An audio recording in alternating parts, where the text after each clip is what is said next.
Live from beautiful downtown Bastrop, it's time for the Stage Select. Starring Julian Titus and Justin Ham. What could this possibly be? Seems a lot like a podcast. Wonder what specifically. Talking about video games. With your hosts, you're in good hands. Not more to say. Now we'll jump right in. So expect the unexpected and more. Now we'll get grooving. Never know who's gonna walk through the door. There just might be some treasure in this chest. Having fun with a special guest. Time for Stage Select. With special guest, AddieXD. and here are your hosts, Julian Titus and Justin Ham. Welcome, one and all, to the Stage Select. I'm Julian Titus. And I'm Justin Ham. Hi. Addie is here today. Addie, I think... Okay. No, hold on. I'm getting really increasingly freaked out by how quickly you're introducing the guests these days. It's I'm not because used they're to part it. of the bit, Julian. Just try to keep up. Okay, Addie is okay. Addie is around my age, I think. Yes, we've so. established this before. Okay. So what I would like to ask is if she's constantly commenting that she remembers some of the same things I do. Do you happen to remember the and Julian probably will remember this too. Do you both happen to remember the PBS television program Today's Special? Oh, that wasn't PBS. That was Nickelodeon. No, it was also PBS. It was a little all over the place. I don't think I know what that is. I mean, maybe if you describe it, I would Okay, know what you're there talking was- about. I don't know it it's by so the name. deliciously unhinged. Oh, it's wild. Oh yeah. Actually, it's like apparently it's now I'm learning it was a Canadian television children's television program. Basically, the concept was it was set in a department store at night when the department store closed, and a mannequin would come to life to help set up the department store for the next day. There was a lot of rules in place too, like, okay, for the mannequin to come to life, he had to wear the magic hat, and somebody had to say the magic words. Oh, I don't Yeah, and remember if the hat any would of- get knocked off, he would go back to mannequin form. Yes. Yeah. Exactly. No, I don't remember that at all. Okay, all right. There was like a little Muppet mouse. Yes. And the security guard was also a Muppet man. He was also a puppet. Yes, his name was Yeah. oh god, now I need to know what his name was. It was great. Something like Lester. No, Sam Crenshaw. That was it. I was way off. Yeah, Sam Crenshaw. He was born in 1919 apparently. They have a whole this is the Wikipedia backstory. The store's security guard, born in 1919. He is the oldest of the four main characters and is a Navy veteran. He is generally laid back individual. As the years have worn him down, he often fails to notice or realize certain things around him at first. This is a puppet, though when he does, he is known to get hysterical about it. Sam does not seem particularly bright and sometimes clumsy, but he means well and is capable in his job. He also has a pet cat named Penelope that Muffy is afraid of. I don't remember who Muffy is. Muffy's the mouse. Oh yeah, I thought the it was mouse. Dolly. The mouse who speaks in rhyme. Yes, and lives at the store all the time. That's amazing. This sounds awesome, and I want to watch it. I'm so sad I don't like recall it. Filmed really shadowy and kind of creepy and everything. It's really, really weird. I was mentally preparing for like what you were going to ask me. I remembered, and immediately my brain filled with like a bunch of different things. Mm-hmm. Not that. I was gonna.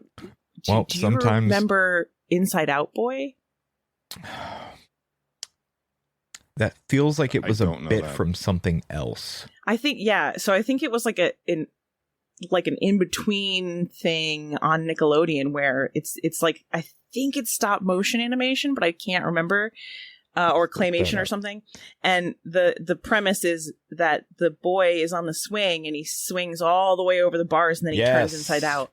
Yes. I do remember that. I remember Penny. Yeah, The girl with the pennies for eyes. I remember that too. I was just thinking about that one too. Oh no, it was a full show apparently. Interesting. Of Inside Out Boy? Yeah, apparently. Or Wild. I'm an Yeah, adult. but today's special, like, I know it from Nickelodeon because, like, a lot of the early Nickelodeon programming was just recycled shows from Canada. Yeah. Fred Penner, all that stuff. Yeah, a lot of that stuff was. I think it was on Nickelodeon, but like it was also randomly on PBS, I think, or somewhere on PBS, because like that's where like you can, if you want to watch it now, they have it like streaming on whatever their app is and shit like that, which is it's wild. It is wild. Yeah, my friend Lonnie and I went down a whole today's special rabbit hole recently, so that was the thing. Yeah. I'm gonna have to As look this one up does. because I need to experience this. Yeah. I wonder if I saw pieces of it, if it would trigger something in my memory, because I have a notoriously poor memory. Oh, we all do to some degree. Inside Out, but yeah, I remember this. It was claymation. It was like there were little shorts. Mm-hmm. It ran from 89 to 93. Yeah, that sounds about right. Apparently there was only 5 episodes. Oh, that's probably why I don't know it, because I think that's when we didn't have cable. Yeah, that'll do it. Yeah, it was on like apparently it was featured on 2 Rugrats VHS tapes. This is according to Fandom, Oh, wait, which I lies do a lot. recognize this. Yeah. Huh. That's another Yeah. like also like very odd thing to put on children's programming, is like, because there was definitely a body horror element. Oh yeah. happening Oh there. yeah. Well, they had the I always forget the guy's name. The guy with the bodysuit that was just all in organs and shit and skeleton. Wasn't he Mr. Body? Oh God, now I don't remember what that guy's name was. God, how do I even look that up? Organ bodysuit guy. Probably, yeah. With that awesome 80s perm. Oh my God. Slim Goodbody, that was his name. Yeah. Slim Goodbody. Yeah, Slim You Goodbody. have to remember Slim Goodbody. I do. Yeah. Yeah. Yeah. Oh yeah, it was creepy. Yeah, there's a little bit of stranger danger with Slim Goodbody. Yeah, he appeared on Captain Kangaroo in the 70s, so yeah. But somehow he kept showing up because he was Slim Goodbody. Yeah. Fucking weird, man. Kids programming. What a ride. It really is. But yes, as Justin said, welcome back, Addie. It's been a while. It's good to have you back.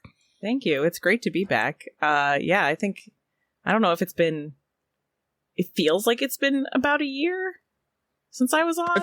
Probably. It wasn't intended to be that long. It's close-ish to a year. Actually, no. It's just shy of a year, and the reason that I know that is because I know when you and 60 started to listen to the show, because there's a huge spike in our downloads, and that's around October of last year. Yeah, That sounds right. And it was like right before, like you were deciding if you wanted to be on the show, so you checked it out. Yep. That's how I can gauge that. Well, because timeline. I was also trying to think. I was like, okay, well, I'm going to be on again. Let's think about what games I can talk about. And I was like, oh, it's been like I've had a year of games almost since, so I can talk about anything. Yep. Yeah. And the fun part about having someone on for the second time is that now we've gotten past the getting to know you phase and we get to do the weird stuff. So Sure. that's very exciting. Speaking of which, this is apparently like on Nerds Without Pants, I would always say the episode number in the intro, and I don't do that for the Stage Select, but it is worth noting that this is the 66th episode of the Stage Select, which means I guess we've got to murder all of the Jedi. So just go ahead and was that? Oh, okay. That's why that was pick in up the the notes. weapon of choice in your It's vicinity really not an and kill episode a thing. nearby That's Jedi. an order thing. Yeah. Yeah. It was never clear to me in the movie if it was like an actual audio trigger that caused them to drop what they were doing and kill people, or if it was just like they knew that like if this order ever came through, execute without prejudice. I'm sure there's some extended lore that explains what it is. I don't care. If we read a book, it would explain it. I did my time, Justin. I'm not reading any more Star Come Wars on, books. no, why not? It'll be fine. None of them matter anymore anyway. It's fine. I know. So I don't need to. It's extra bullshit Yeah, now. it's great. It's great. It's really I'm good. surprised you didn't invite me for episode 69. I didn't think that far ahead. Yeah, Julian. Yeah, what are you doing in 3 weeks? There you go. Because that's way too short notice to get Stephanie Michelle back on. I'll come back. I need to give her more of a heads up. Yeah. I don't think that I've got any announcements or anything. That's so. Usually you have a lot of announcements. Usually I do. It's been it's been a week. Should we make up announcements? Go for it. Okay. I'd like to announce that I'm gonna start a duck pond. I'm gonna dig. I love that. Yeah, I'm gonna. I don't really know how to do it yet, but I'm gonna dig a hole, I think, and then fill it with water, and then invite some ducks. I'll send out invitations, and they'll come and they'll swim around. Then we'll get one of those those candy things that the dispensers that dispense M&Ms and shit, but for corn, so you can feed the ducks. Okay. Yeah, that and sounds great. And then we'll have a man there with a gun to shoot any geese that show up, because no geese, not allowed. Aren't you supposed to not feed them corn? You know ducks. what? I'll look up what you're supposed to feed ducks. I think They it's eat bread. greens, actually. Don't feed them bread. No. Yeah, you're not supposed to feed them bread. I know that. That's what it is. Yeah. Okay. Yeah.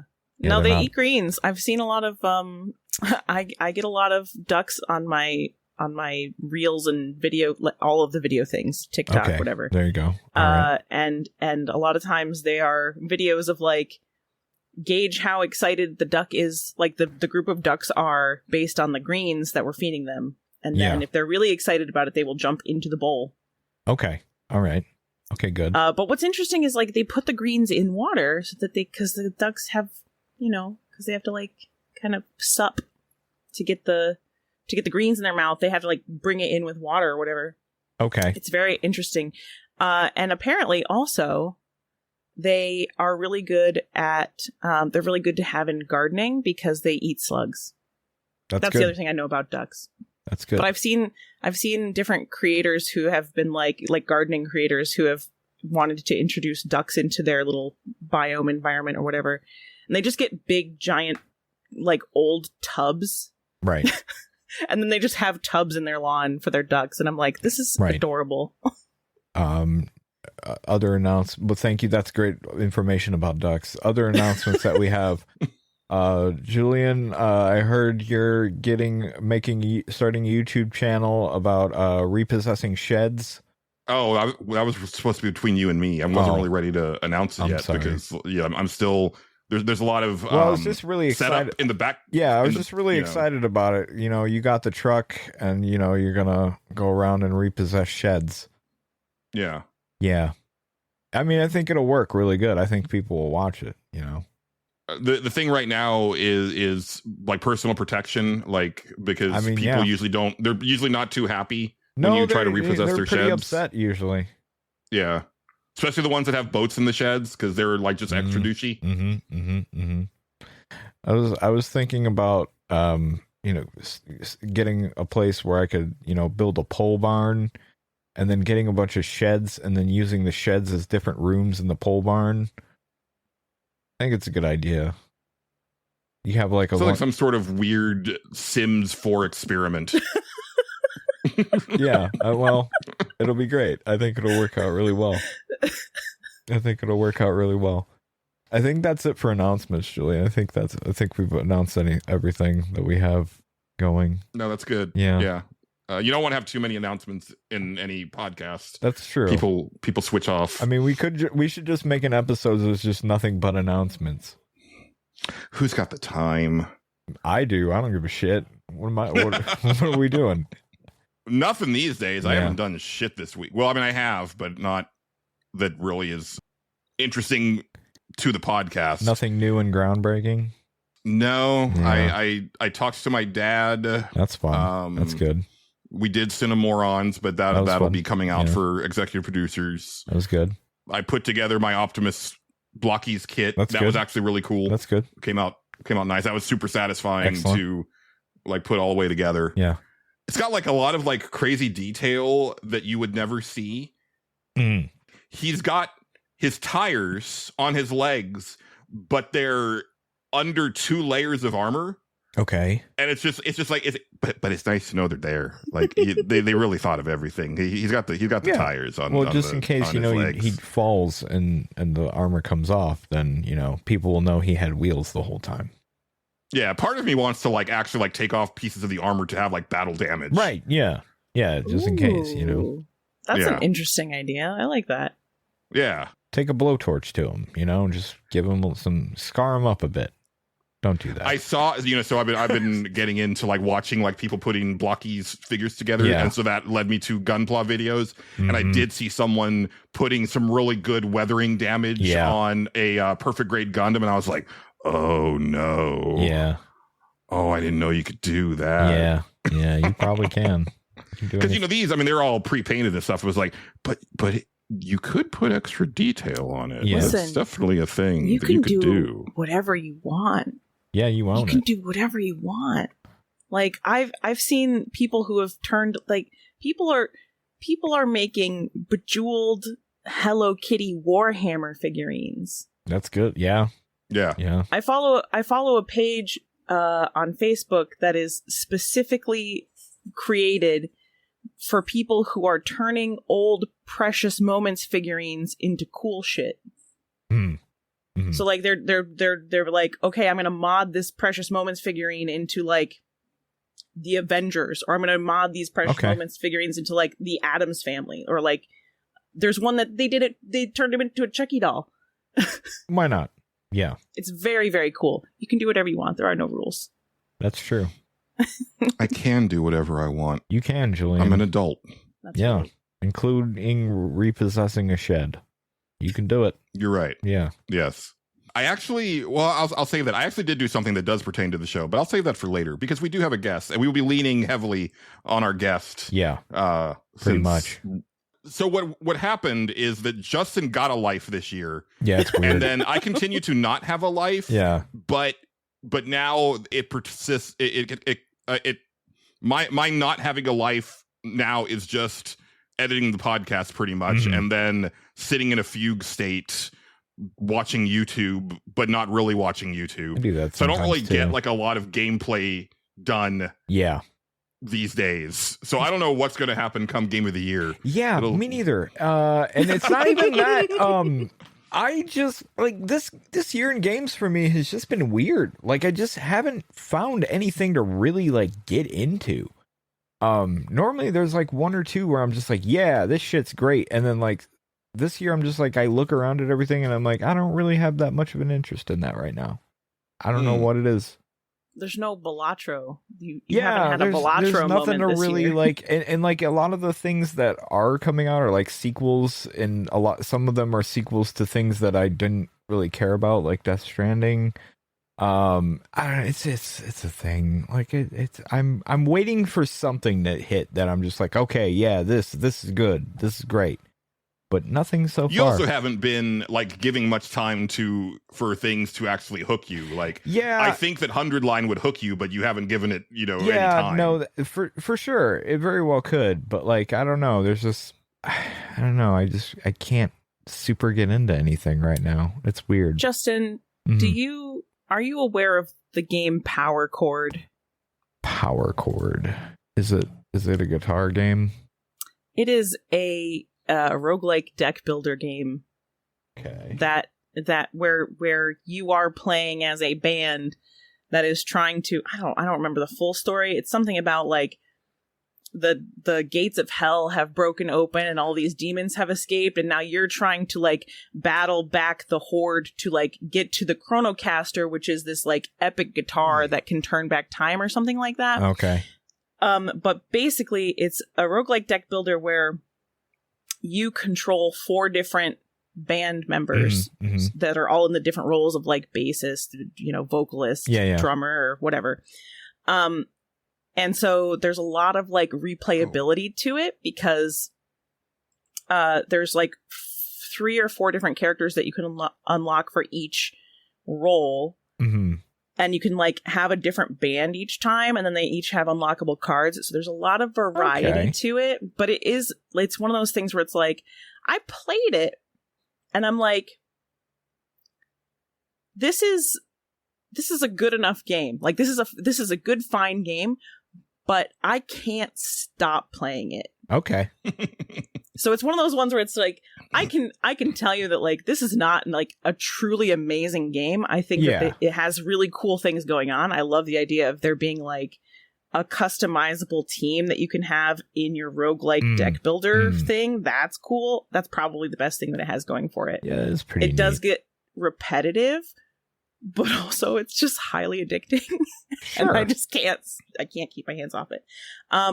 And also, I don't know what its price is at right now, but it was on sale for like $3 for a really long time. It's $20 on Steam right now. Yeah, I would wait because it was $3 for a long time, and it'll probably go down to that again. I put it on the wish list, so yeah, that's what I'm gonna wait for. It looks neat though.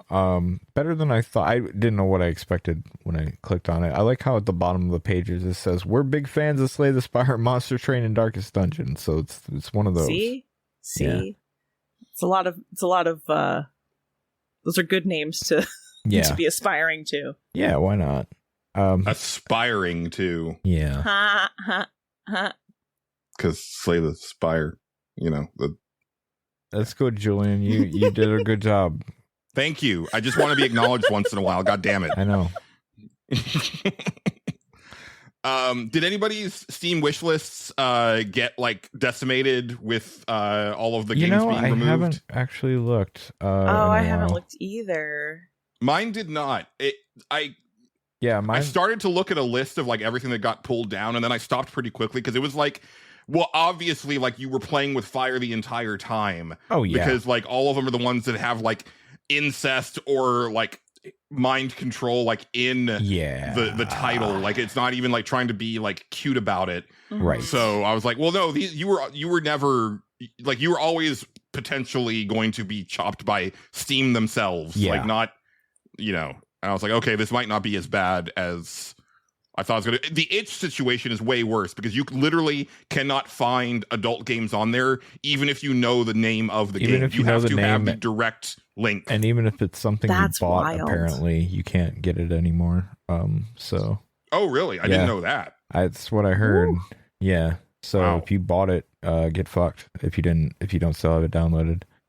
That's bananas. Yeah, it's pretty wild. That seems really messed up. I could be wrong, and if anybody out there is like, no, that's super wrong, Justin, that's fine. But that's what I heard, and and I just assumed because I didn't really check into it.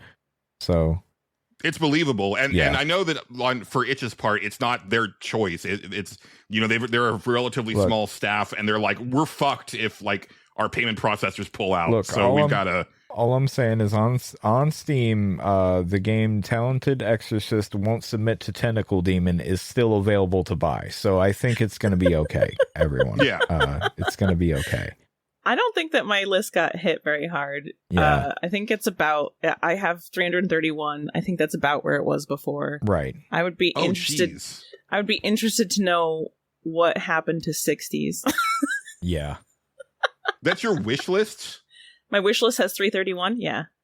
I've got 45, and I think that's too many. Listen, mine has 348. PC gaming is my primary thing. Yeah. And also, I don't buy a lot of games. Mostly, I put them on my wish list, and I wait for them to go on sale. You go wait for it. That's what I do. Yeah, exactly. That's why, like I said, mine is at 348 right now because I do the exact same thing. Like, there's so many games where I'm just like, I don't want to play that right now, and I don't know if I ever want to play that. I'll be honest, but like, I want to have it. So I'm interested enough in this to be like, so it's usually it is. I'll look at a game and I'll be like, this looks like about $10 worth of fun. Right. Yeah. Or and then I'll be like, less. I'll pay that much money for it. I'm not gonna pay because right now, what is it? Oh, Date Everything. That is the game that I really want right now, but it's $30. Yes. Yeah. And I'm like, I'm not paying $30 for it. However, I have a coworker who won't shut up about it. And I'm like, I know, okay? I want to play it. It's literally a game that's made for me. Like, I have had multiple people come up to me and be like, this game is literally that, like, it was created with you in mind. And I'm like, I know, I understand that, but I'm not going to spend $30 on it. Right. I will spend probably $15 on it. Yeah. That's what I'm It's that kind of game. Yeah, there's a lot of games that I consider like this is an on sale kind of game to me, and then so I put it on my wish list and then wait. Yeah, my entire wish list strategy is just tell me when it's on sale. Or it's stuff that I want to get on PC, but I already played like on Game Pass or something like that. I'm like, well, I'll just wait because I played it already. I'm not going to play it again, but I want to have it. So I'll put it on the wish list and wait for it to go on sale. So yeah, it's nice. It's a nice thing to do. My wish list is fun because you can tell that I don't play a lot of PC games, and B, you can tell like when the porn games became a thing because it's like Fallout 3, The Witcher, Gary's Mod, Penumbra, and then like Third Crisis, and then like a couple more porn games, and then like Super Woden GP because you would play that on the old show, Justin. Game. Yeah. And then the rest is just porn games, except for like a couple. There's a few there at the bottom from this summer because of the Next Fest. Yeah, where I was like, okay, now that I have a Steam Deck, right now it's starting to like actually pick up with real games again. Mine is unhinged. It's just like, okay, Tales of Grace's F remaster, because I was like, I should try to get all the Tales games when they come out on here. This game called Lost Eidolons, which looked neat, which was like some kind of strategy game, and then Pro Cycling Manager 25 because that's hilarious to me. So it's just shit like this. And then what was the other thing? Oh, and then I also have like every Chinese FMV dating simulator that I find on my wish list because those are games I usually try to pick up on sale because why would you pay full price for them? Although some of those are tricky because they will randomly stop working every now and then because they sometimes run off of a server, and then when the game doesn't do well, they just shut it down apparently. And I'm like, oh weird. That's a bummer. Yeah, it's kind of weird. So be careful about the Chinese FMB dating. Always read the reviews because sometimes you'll go down and it's like, yeah, this game doesn't work, don't play it. And it's like, oh, okay, got it. And what else is that server doing, I wonder? God, I'm probably playing a different one that they made, hoping that it caught on. I don't know. Or yeah. All right. Yes. Now what? Addie, how have you been? How has the year been treating you? It's been fine. Good. It's been I imagine it's been treating me similarly to most other people in terms of how 2025 is going. I believe last I was working overnights, and I had finally worked my way off of overnights because basically, like, our company does this thing where based on your metrics, you get to bid into your shift. So I performed very highly, and I got first seated in the shift bid. And then I was able to choose my schedule. So I chose my schedule, and I was working from 3 p.m. to midnight, which is much better than working overnights for my health and well-being. Sure. And then I was offered a promotion 3 weeks into my new schedule, and they were like, hey, do you want to take this promotion position, but we're going to put you on days, which I did not want to do because you got to take a lot more phone calls on day shift. I don't want to do that. Yeah. I get it. So in order to stay on the team that I'm currently on, they were like, okay, well, the only other option is if you go back to overnights. And I was like, well, I guess I'm going back to overnights. So I'm back on overnights again. Not super happy about that, but I do think that I've been like making good progress in my work and things like that. Hopefully a promotion will come along I'm hoping in the next 6 months. Well, good. So I can get on days. That's been the main reason why you haven't been on sooner is that your schedule is kind of chaotic, and happens to us all. It really is. You know this. I've got an idea for this new recurring bit that I want you to be a part of. I've been lazy to like finish the scripts for it, but I'm like, I don't know when's a good time to like reach you for it. Right. And so, and I was just like, let's see, like maybe, I think I just was like, it's like, well, we haven't had a guest in a while. Let's see if Addie is up and you were, so that was cool because maybe I just needed to be a little bit more proactive. I need to have Xavier on because he hasn't been on since Game of the Year. So I don't know. I've been weird about scheduling guests this year. Well, there's also been a lot going on, you know, and also there's just like the general stress of everything. I feel like this year has gone by so quickly. Probably mostly because I feel like I have largely been just going through the motions of living. Yeah. So it's just like one of those things where it's like, oh God, it's August. Yeah, it is. Jeez. Somehow. Yeah. Yeah, but outside of that, outside of work things, my kid just graduated high school. They're going off to college at the end of the month, which is wild. So then I'm only gonna have one kid in my house. Weird. Yeah. Weird. It's a big life change, and I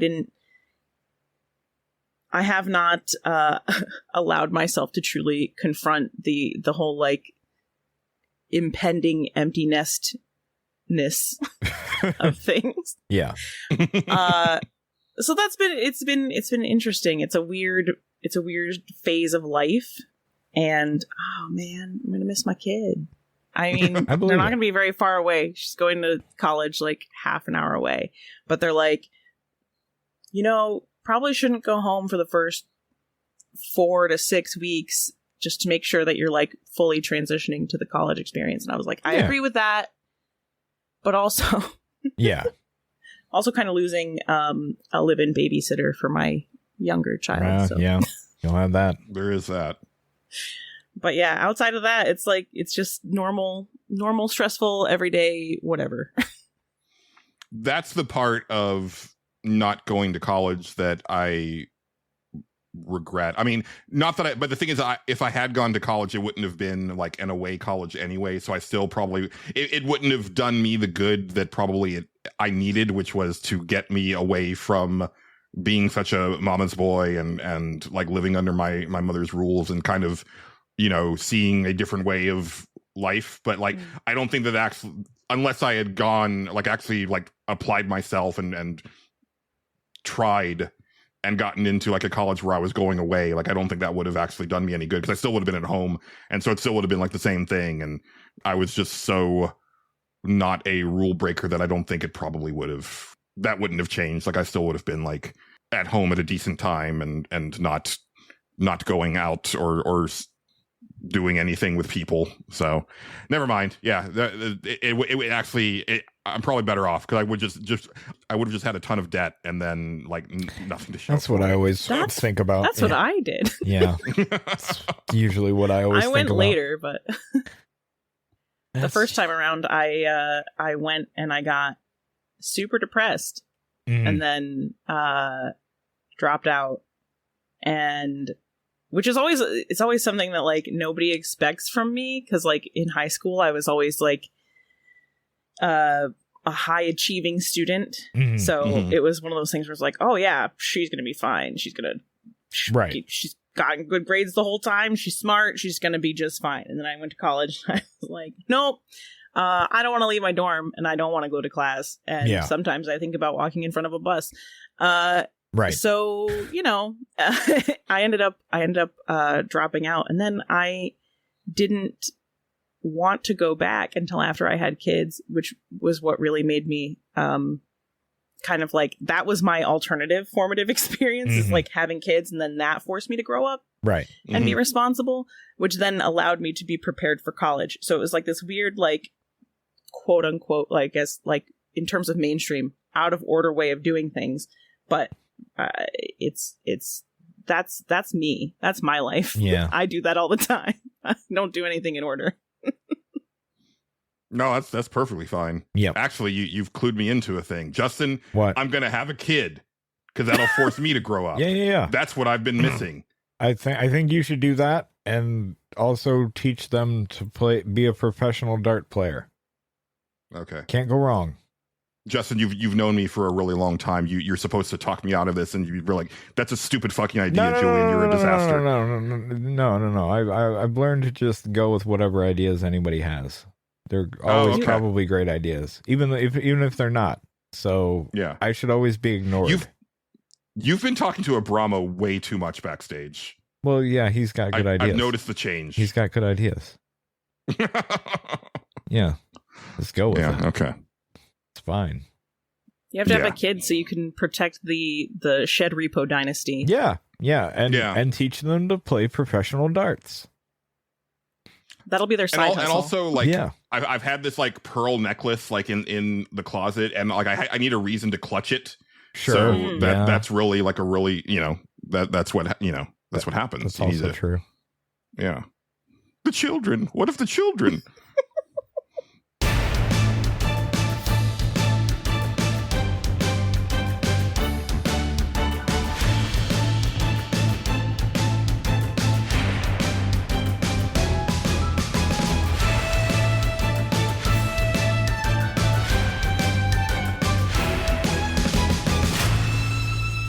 Well, Addie, game-wise, is there anything that you're dying to let us know about? Or I know last time you were on, I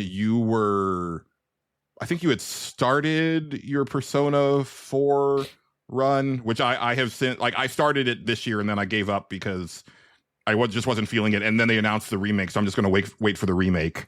But... so I finished Persona 4 Golden, oh gosh, I don't even know when I finished it. I don't know if I finished it last year. No, I finished it this year. According to my chart, I finished it this year. That was a really fun time. I enjoyed that a lot. I don't know if I don't jive with like JRPGs as much as I used to. Or if it's like it's mostly just like I think it's fine. I think it's fine. It's good. It's not like I don't think it's going to be one of my favorite games. Sorry, 60. It happens. But it was a good time. I enjoyed it. I especially like what was surprising to me is that I got more into the gameplay part of it than I got into like the story part of it, which is weird for me. Yeah. That's like backwards of what normally is what happens. There's something about like climbing those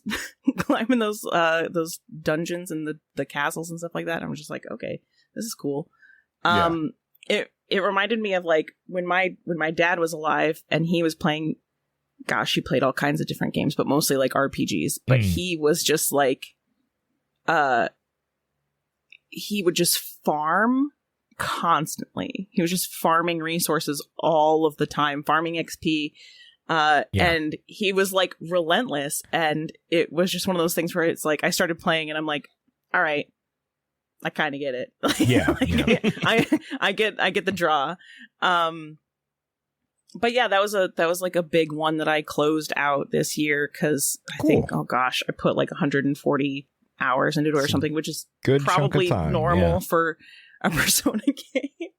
So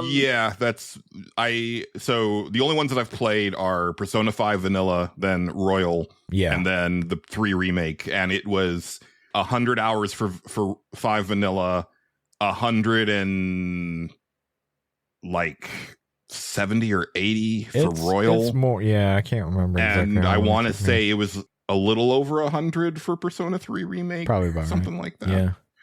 Yeah, those games are fucking long. They're long. They're long.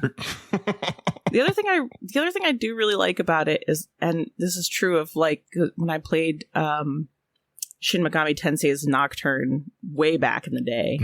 I like the fusing thing. I really enjoy. I like fusing the personas and getting something new and like assigning all the different skills. I find that to be very cool. Yeah. It's also a little bit like, it's one of those things that I know I'm not doing well. Right. It's one of those things that I know I'm not doing efficiently because that's who I am as like a gamer. I don't do anything really efficiently. I do everything in terms of games intuitively, which means poorly most of the time. Yeah, I get it. But I can't be bothered is the thing.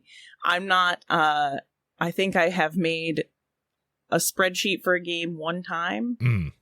Oh, I've never done that. So I just give up I don't and make look maps. up. I don't. Yeah. I just give up and look things up. Like that's what I Yeah. do. I'm just like, yeah, just tell me how to get the best thing, and then I'll be. The only time I've made a spreadsheet is literally when I was when I did like I got really into mating in Ark. So I got really into like mating all of the different dinosaurs and all the different creatures and stuff like that in Ark, and then like trying to get like the coolest thing, because it was like the best way for you to get the most powerful tames was through like breeding and stuff like that. But sure, I just think it's funny. Anyway, so that's fair. But yeah, so before I forget, last night I played Dead Take, which I don't know if you guys have heard of Dead Take. Nope. No. Apparently it dropped yesterday, and it's like exclusive. It's like a survival horror exploration type game. Okay. But what drew me into it is the fact that it has actual like FMV acting of like. I saw this on Twitter today, or on Blue Sky today. Yes, I want to play this. Travis Willingham, Laura Bailey, Neil Newbon, Sam Lake, Ben Starr, like, and I will say that like one of the things that I noticed about it is that there's less like FMV stuff in it than I anticipated. Mm-hmm, mm-hmm. So definitely go into it being like, okay, this is like a survival horror-y kind of like exploration puzzly game. Yeah. So be careful about that. If you're not into puzzles, there are puzzle elements or whatever. I really enjoyed it, but I definitely was drawn in by all of the names of the actors, and it. Right. I think that it paid off. I think that it was good, and You're talking as like past tense, like you're done with it. Is it? oh yeah, no, I 100%ed it last night, so it's. Oh, short. there you go. Oh, okay. Let me see. Sold. Yeah. Let me see exactly how long it took me. 6 hours.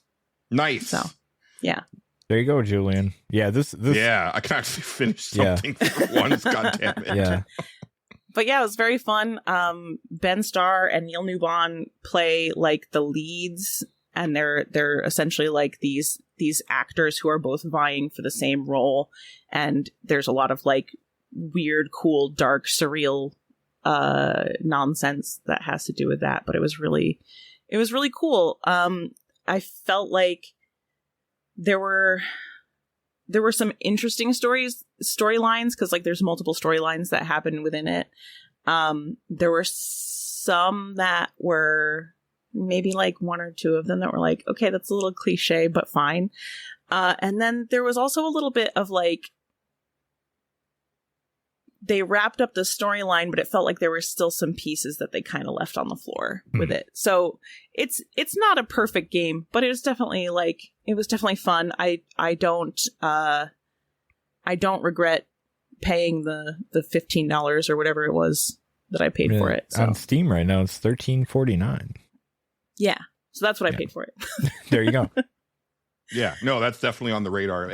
I had just seen like someone post about it. I want to say it might have actually been Sam Barlow, the guy behind Her Story and Immortality, which makes sense. That does make sense. I was sense. like, that's something that I need to like check out. So yeah, I'm glad you mentioned it, because I didn't know the name. I was just like, oh, Ben Starr in an FMV game. That's right up my alley. Yeah, that is. Yeah, very it was that man. really... I don't understand why he's not like a in front of the camera actor, because goddamn. he's good looking. There He's a you go. good looking dude. Yeah. I saw it on, I think I was going through my Steam queue or something, and it was like, hey, check this out. And then I just saw Neil Newbon's face in a video, and I was like, okay, I'm going to click that. And so I start watching it, and I see all of these, like, all these faces of all these voice actors I know, and I'm like, what is happening? How have I not heard of this game? Yeah, like, right? it just came out of nowhere. And then I even went to like the Steam discussion boards and stuff, and someone was also just like, where did this come from? Yeah. Like, I've not heard anything about this. It just Yep. dropped. Yeah, but just to reiterate, don't go in expecting it to feel like a full-blown FMV game. Right.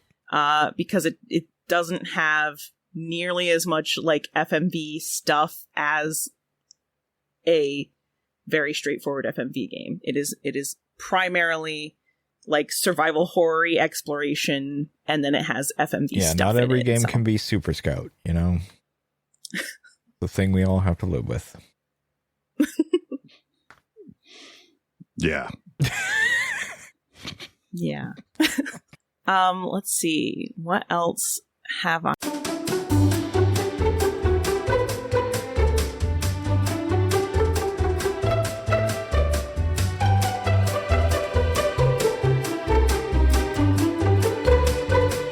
It's time Oh no. for Big Dumb Quiz. Good evening. I'm your host, Spence Sterling. And Yeah. it's time for Big Dumb Quiz. Is it? Tonight, we have Addie, a potato eye counter from Topeka, Kansas. A what? And Potato eye Justin, counter. a Big Johnson t-shirt collector from Sweetwater, Texas. Okay, that's actually pretty good. That's actually pretty good. I'm glad Fuck somebody you, it's else. Big Dumb Quiz. I know that, but that's pretty good. I'm glad somebody else acknowledges Big Johnson t-shirts because, yeah, okay. And go ahead, Spence. I'm sorry. Addie, this 2025 dating sim allows you to date everything. Name that game. It's date everything. Judges. That's correct. I love how he goes to the Excellent judges. job, He knows Addie. it's right. Why does he go to the judges? Fuck you, it's Big Dumb Quiz. Yeah, Justin, apparently. your question. Yeah. This 2015 action RPG stars a gruff, mutated monster slayer looking for his adopted daughter. What is the name of this game? Can you repeat the question? This 2015 action RPG stars a gruff, mutated monster slayer looking for his adopted daughter. What is the name of this game? Can you repeat it one more time? Fuck you, it's Big Dumb Quiz. Answer the question. 2015 Monster Slayer. Oh God. Oh man. I should know that probably, huh? The clock is ticking, Justin. Can I just let it? Is there a lifeline situation with Big Dumb Quiz? Or is it? No. Oh, that's sad. I You gonna can't phone a friend? I can't 50-50 it or anything. Well, there's no multiple choice, right? That's fair. Oh man. It's not date everything. It's not date everything. That's the lifeline No, you get. It's not that. Testing Spence Sterling's patience, Justin. I'm trying to think. I feel like I should know this. You should know this. Adopted daughter. I feel like 2015. Oh man. Oh God. Monster Hunter? No, I don't think that involved a daughter. That. I know, but the guy, like whoever the protagonist is a monster hunter with an adopted. That's- But okay. they're trying to find their adopted daughter. Jesus fucking Christ. Is it? Is it? Oh, is it The Witcher 3? Judges? That's correct. Wow. Yay! Good job, man. Congratulations, Justin. Thank we you. finally found something you know. I'm glad. This has I been knew Big that. Dumb Quiz. I've been Spence Sterling. Good night.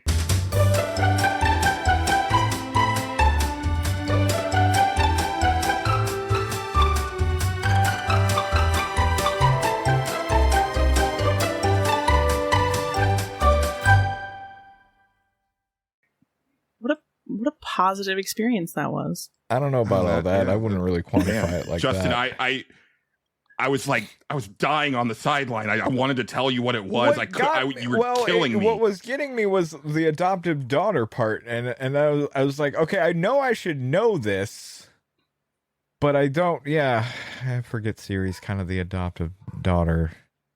I mean, technically, like one, I guess. What? Like she was one, Yeah, right? You never Then really come on, like 2015. adopts her. I actually went to Spence like and said, "Look, can you throw my friend like a bone? Yeah. Like he's constantly getting the answers wrong. Can you give him an easy one?" I really blank out when it comes to questions most of the time, unless they don't matter, like on Jeopardy. Then for some reason I'll just sit there and rattle a lot of stuff off, but it just depends, you know? It's a whole thing. Yeah, I could. There was like a vein on his forehead that was just starting to throb. It was. I was really liked uncomfortable. asking him to repeat the question. I'm really gonna. Yeah, that was fun. That was good. Yeah, Yeah. it was fun. Mm-hmm. Yeah, that was good. Good times. Well, let's move around the room a bit. Okay. Justin, did you get up to anything of note this week? I played more of the football with the college boys. The boys of college. You want to maybe rephrase that sentence? No, not at all. No, Okay. I think it came out good the first time. No, NC, what is it? EA Sports College Football 25, something like that. 26. I don't even know anymore. 26. Yeah, I remember from last time Okay, from the thank notes. God somebody does. I played it today and I don't remember. I've been playing more of that. That's so fun. I had a good time. I won the national. Burt Laserbeam led Tennessee to the national championship, and now he's in his sophomore year, and he's gonna do it again probably because the team's better. So, stomped the shit out of Oklahoma today. That was fun. That's about it for that game. What else did I do? I haven't done anything new. Oh, I finished House of Ashes, which is still really fun. That game goes off the rails really fun in like the third act of it. Like it's kind of good. I complained last time about the button prompts. I still think they're like insanely fast sometimes. Like I'm just like I don't know how anybody would catch that sometimes, but then I went to like the difficulty options and I turned it down, and they're still fast even on like the casual difficulty. But it also has an option to give you like a warning when they're about to come up, and I found that to help a lot. And the other thing I realized that was fucking me up with those is so I'm playing it on PlayStation 5, and sort of like the readability of the button prompt sometimes just fucks me up. And that might be because I'm just so used to Xbox buttons that when I see X, I want to hit square. Because that's where X is in my brain now. But like, yeah, but sometimes I'm like looking at it because they're kind of just like white, gray, black, right? Like that's the scheme, and they kind of do a shadow effect, and sometimes it's kind of hard to make out a little bit what exactly the button prompt is. I think one of the worst design things that they did with video game consoles in the last 15-ish years is go from we have color buttons or color icons on our buttons to make them stand out even more to but the aesthetics though. So now it's just everything is like solid color, and because for me it's because of like Parappa the Rapper in particular, right? Yeah. Like I associate the color with the button just as much as the icon it itself. helps. Like triangle's green, X is blue, square is pink, circle is red. Yeah. Like that shit helps a lot. Like even on Xbox still has the colors for the most part. Like all those buttons have colors. X is still blue, A is green, so on and so forth. Some of them do. Some of them don't though. I had replaced my Elite controller and I got a blue one. And the Elite controllers, they go for the different things, and some of them are like that where they don't fully go all in on the color scheme. But like a lot of the times when they're giving you the prompts, they'll still give you the color, and that is all I need a lot of the time. You know what I mean? This one doesn't do that. It's just figure it out, and sometimes my brain has to take an extra second to realize what the fuck it's even showing me. So yeah, I have an extra question about that. Sure. Do the button prompts show up on the screen in general correlation to how they appear on the cross on the controller? Because really smart games that do QuickTime events, I've noticed, will do that, and I appreciate that. Where like circle will be on the right side of the screen if you're pressing circle and whatnot. No, they really don't do that, if I remember right. The only thing, when it started giving me the warning that a button was going to come up, it'll kind of give you like I don't know how to explain. It'll kind of give you something and kind of guide you in the right direction of what button you're going to be having to press, maybe. And most of the time I would call it right. Like if it was like it would be like some sort of sweep to the right and it'd be randomly be square or something like that. I'd be like, okay, yeah, that sort of makes sense, I guess. But yeah, once I did that, it was a lot less of a pain in the ass because I got back on it and I just completely fucking botched like the first one. I like missed every prompt, like, and I was like ready for it. And I was just like, oh fuck, that was horrible. I need to do something about this. This is bad. So I just went in there and did that. And then I was like, yeah, I'm actually enjoying this a lot more now. This is fine. I don't feel like I'm just going to die unwarranted. I don't mind if I die by my choices. That's fine. Even though I wasn't the one making any of the choices. I only got one person killed. That was fine. I do not know how to save that person. It's wild. But anyway, House of Ashes, pretty good. Might play some of the other ones going forward because Kim wants to play them. So I might do that. What else did I do? Oh, I played some more Death Stranding and I played I guess through the introduction of Death Stranding. I so far really dislike it. I really don't like that game. I'm gonna try to keep going and see maybe if it'll hook me, but I think one Death Stranding was enough for me. I didn't find much to like about the introduction, like the intro scenario. I have a ton of fucking criticisms about just Sam as a character. He continues to be a weak link of that entire thing, and the fact that he's the main character makes it really difficult. It's really fucking mind-boggling. Yeah, I agree. It really bummed me out. Julian and I were talking about this yesterday as of this recording when we recorded something else. And I was telling him, oh, and then I got that one cutscene, and he was like, what? Like, I never even got that cutscene. So apparently you can just randomly miss cutscenes in that game if you go a different route, which is kind of neat in its own way. But, and I think I mentioned this when I talked about it, yeah, is that it's a flaw of them wanting to give you, like, a lot of the fun stuff so early on, because they give you your first vehicle, yes, and then present you with this what should be a mandatory stealth / combat segment. And my response to that was, I'm on a fucking motorcycle. I'm just going to gun it. And I did the same thing. He did. Why wouldn't you? Yeah, it's easy. Yeah. There's also in the narrative, like time is a factor, right? So why would I get off of this vehicle that I have that's so convenient? Like an important thing is happening, and you need to get back to it, right? Like that's a big thing. So you're just like, yeah, well, I'm just gonna go on this bike, and then immediately, like, it was kind of mind-boggling that they didn't figure out a way to shut the bike off or something to where you had to, or just give it to you after that cutscene, yeah, or something. Yeah, that might have been. It probably would have been fine. I guess the only reason I can justify it is it was kind of a long backtrack to get back to where you were going. It was a bit of a backtrack.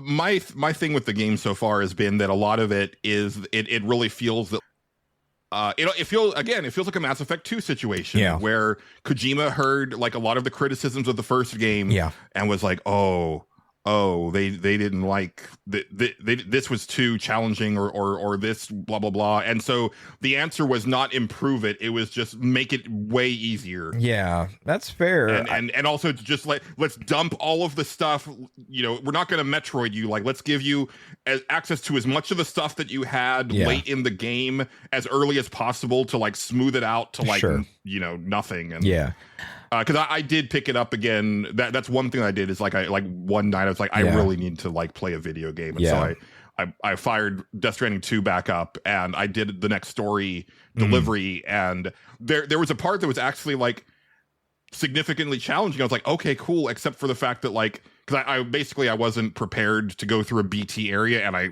stumbled upon a BT area, but I had just enough blood grenades, and the fact that you can also just shoot them now. Yeah. I was like, well, I'm just going to shoot them now. So I shot them. Yeah. And then they were gone. And then after that, the part where I thought, because I was like, oh, I'm going to need some ladders. I need some climbing hooks. I need to have a PCC just in case I need to build a bridge because it looks like there's some rough water. And then it was just a leisurely stroll from the BT area to the next delivery zone. And I was like, that's this game in a nutshell. It seems like there's a lot of paths everywhere instead of like carving your own path. It's weird. Yeah. My big thing is like any sort of combat situation in that game just always kind of feels just clunky enough to where I hate it.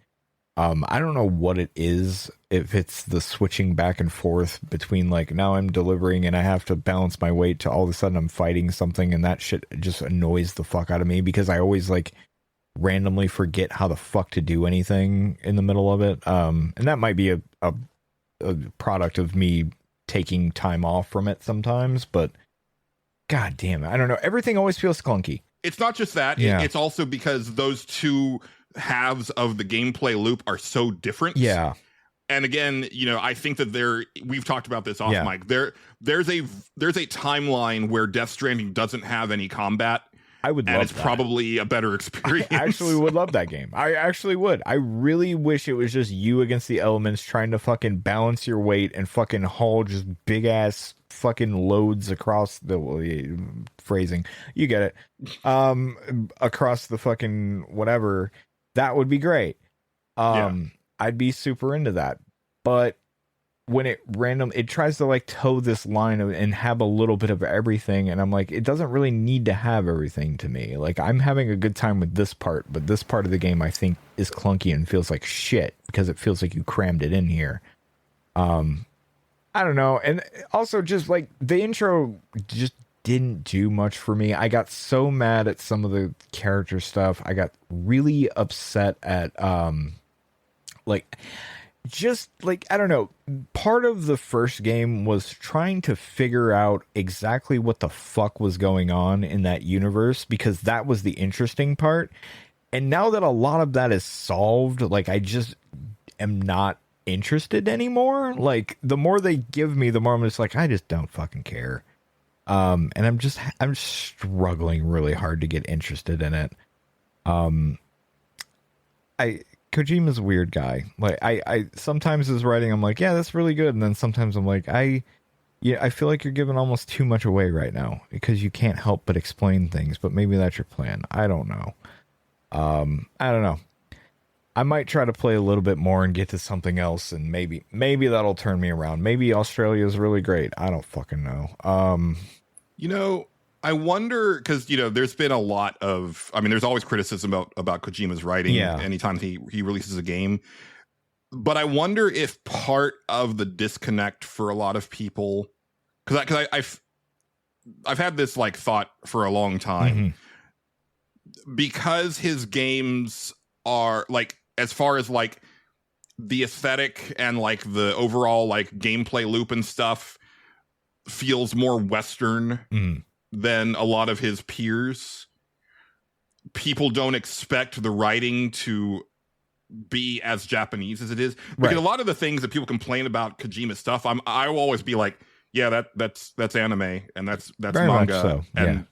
And you know, like it, and I'm like, you don't play a lot of games made in Japan anymore, do you? Right. Like, when I hear people on podcasts and stuff like that, because like, you know, I've definitely in the last few years, you know, I feel that Japan has definitely been like in a renaissance lately with game design and stuff like that. So for sure, most of the stuff that I've been playing the last few years has been, you know, Japanese made, and it's reminded me that there's a different way of storytelling and a different way of like getting information across that I think is just kind of baked into the way that like they write. That I'm used to because I've experienced so much of it. But there was a time period, I think, and it's like a lot of people, like right around the Xbox 360 into the Xbox One era, where we weren't playing as many of those. Right. So we kind of got unaccustomed to it for a while. Yeah. For sure. Some of it is that I don't know. Like, I think some of it is like, there's part of Death Stranding 2's like just performances that feel like it was made in like, kind of that era of like Japanese games, but like where things were not translated super well, and we just kind of all went with it because that's what we had. And that's fine to a point, but when you have all this money involved in it, and like all these big name actors and all this shit, I'm like, I feel like I expect more now. Like I'm just like, this should be better. Like somebody should put their foot down and stop this man, or help him. I don't know. And I think that's probably the biggest problem that I have with Kojima is his obsession with booking actors, like film actors and not voice actors. And one thing that I learned not that long ago, which made a lot of sense, is that he never worked with the English voice cast for the Metal Gear Solid games. Yeah, I believe that. He directed the Japanese voice cast directly. So that's why it was no thing for him to just cast David Hayter out while keeping the Japanese voice actor for Snake in Metal Gear Solid 5. And I was like, that makes a lot of sense. Yeah. And it's kind of telling, but you know, but then at the same time, right, like he's still using, I think, more like Japanese voice acting talent in the Japanese versions of his games than he's going for because obviously it's still the same faces, right? So he's still going for those Hollywood people, and I just wish that he would kind of like get his fill of it and then move on. I or just make movies at this point, like just make the full switch and see how that goes for him. I'd be fascinated to see how like movie audiences would take Hideo Kojima's shit. It would be the opinion would be wrong, but they would compare whatever he made to The Room. Yeah, like, I'll tell you that right now. It's possible. Depends though. It really depends. I don't know. Yeah. I would feel secondhand embarrassment for him, honestly. Yeah. And I love the man. Yeah. But no, I do too. When it comes to game design, I think he always has very interesting ideas, and I'm really like excited to see whatever the fuck that horror game is that he's making, which I always forget the name of. OD, that's it. That looks fascinating because I showed PT to a horror fan recently, and they were like, "Holy shit, that was amazing!" Like they were fucking blown away by it, and I was like, "Yeah, it's really cool." And then when they watched me play Death Stranding, they're like, "What? It's a lot of walking, isn't it?" I'm like, "Yeah, no, it sure is. It sure is a lot of fucking walking. Let me tell you, and it sure is." But yeah, I don't know. I'm not super getting into that game. I'm gonna try to give it a couple more hours, probably Sunday. That seems to be Death Stranding 2 days, Sunday, where I just sit down and like I'm gonna give it another shot. Let's see if it hooks me this time. Maybe not. But yeah, I'll probably give it another shot.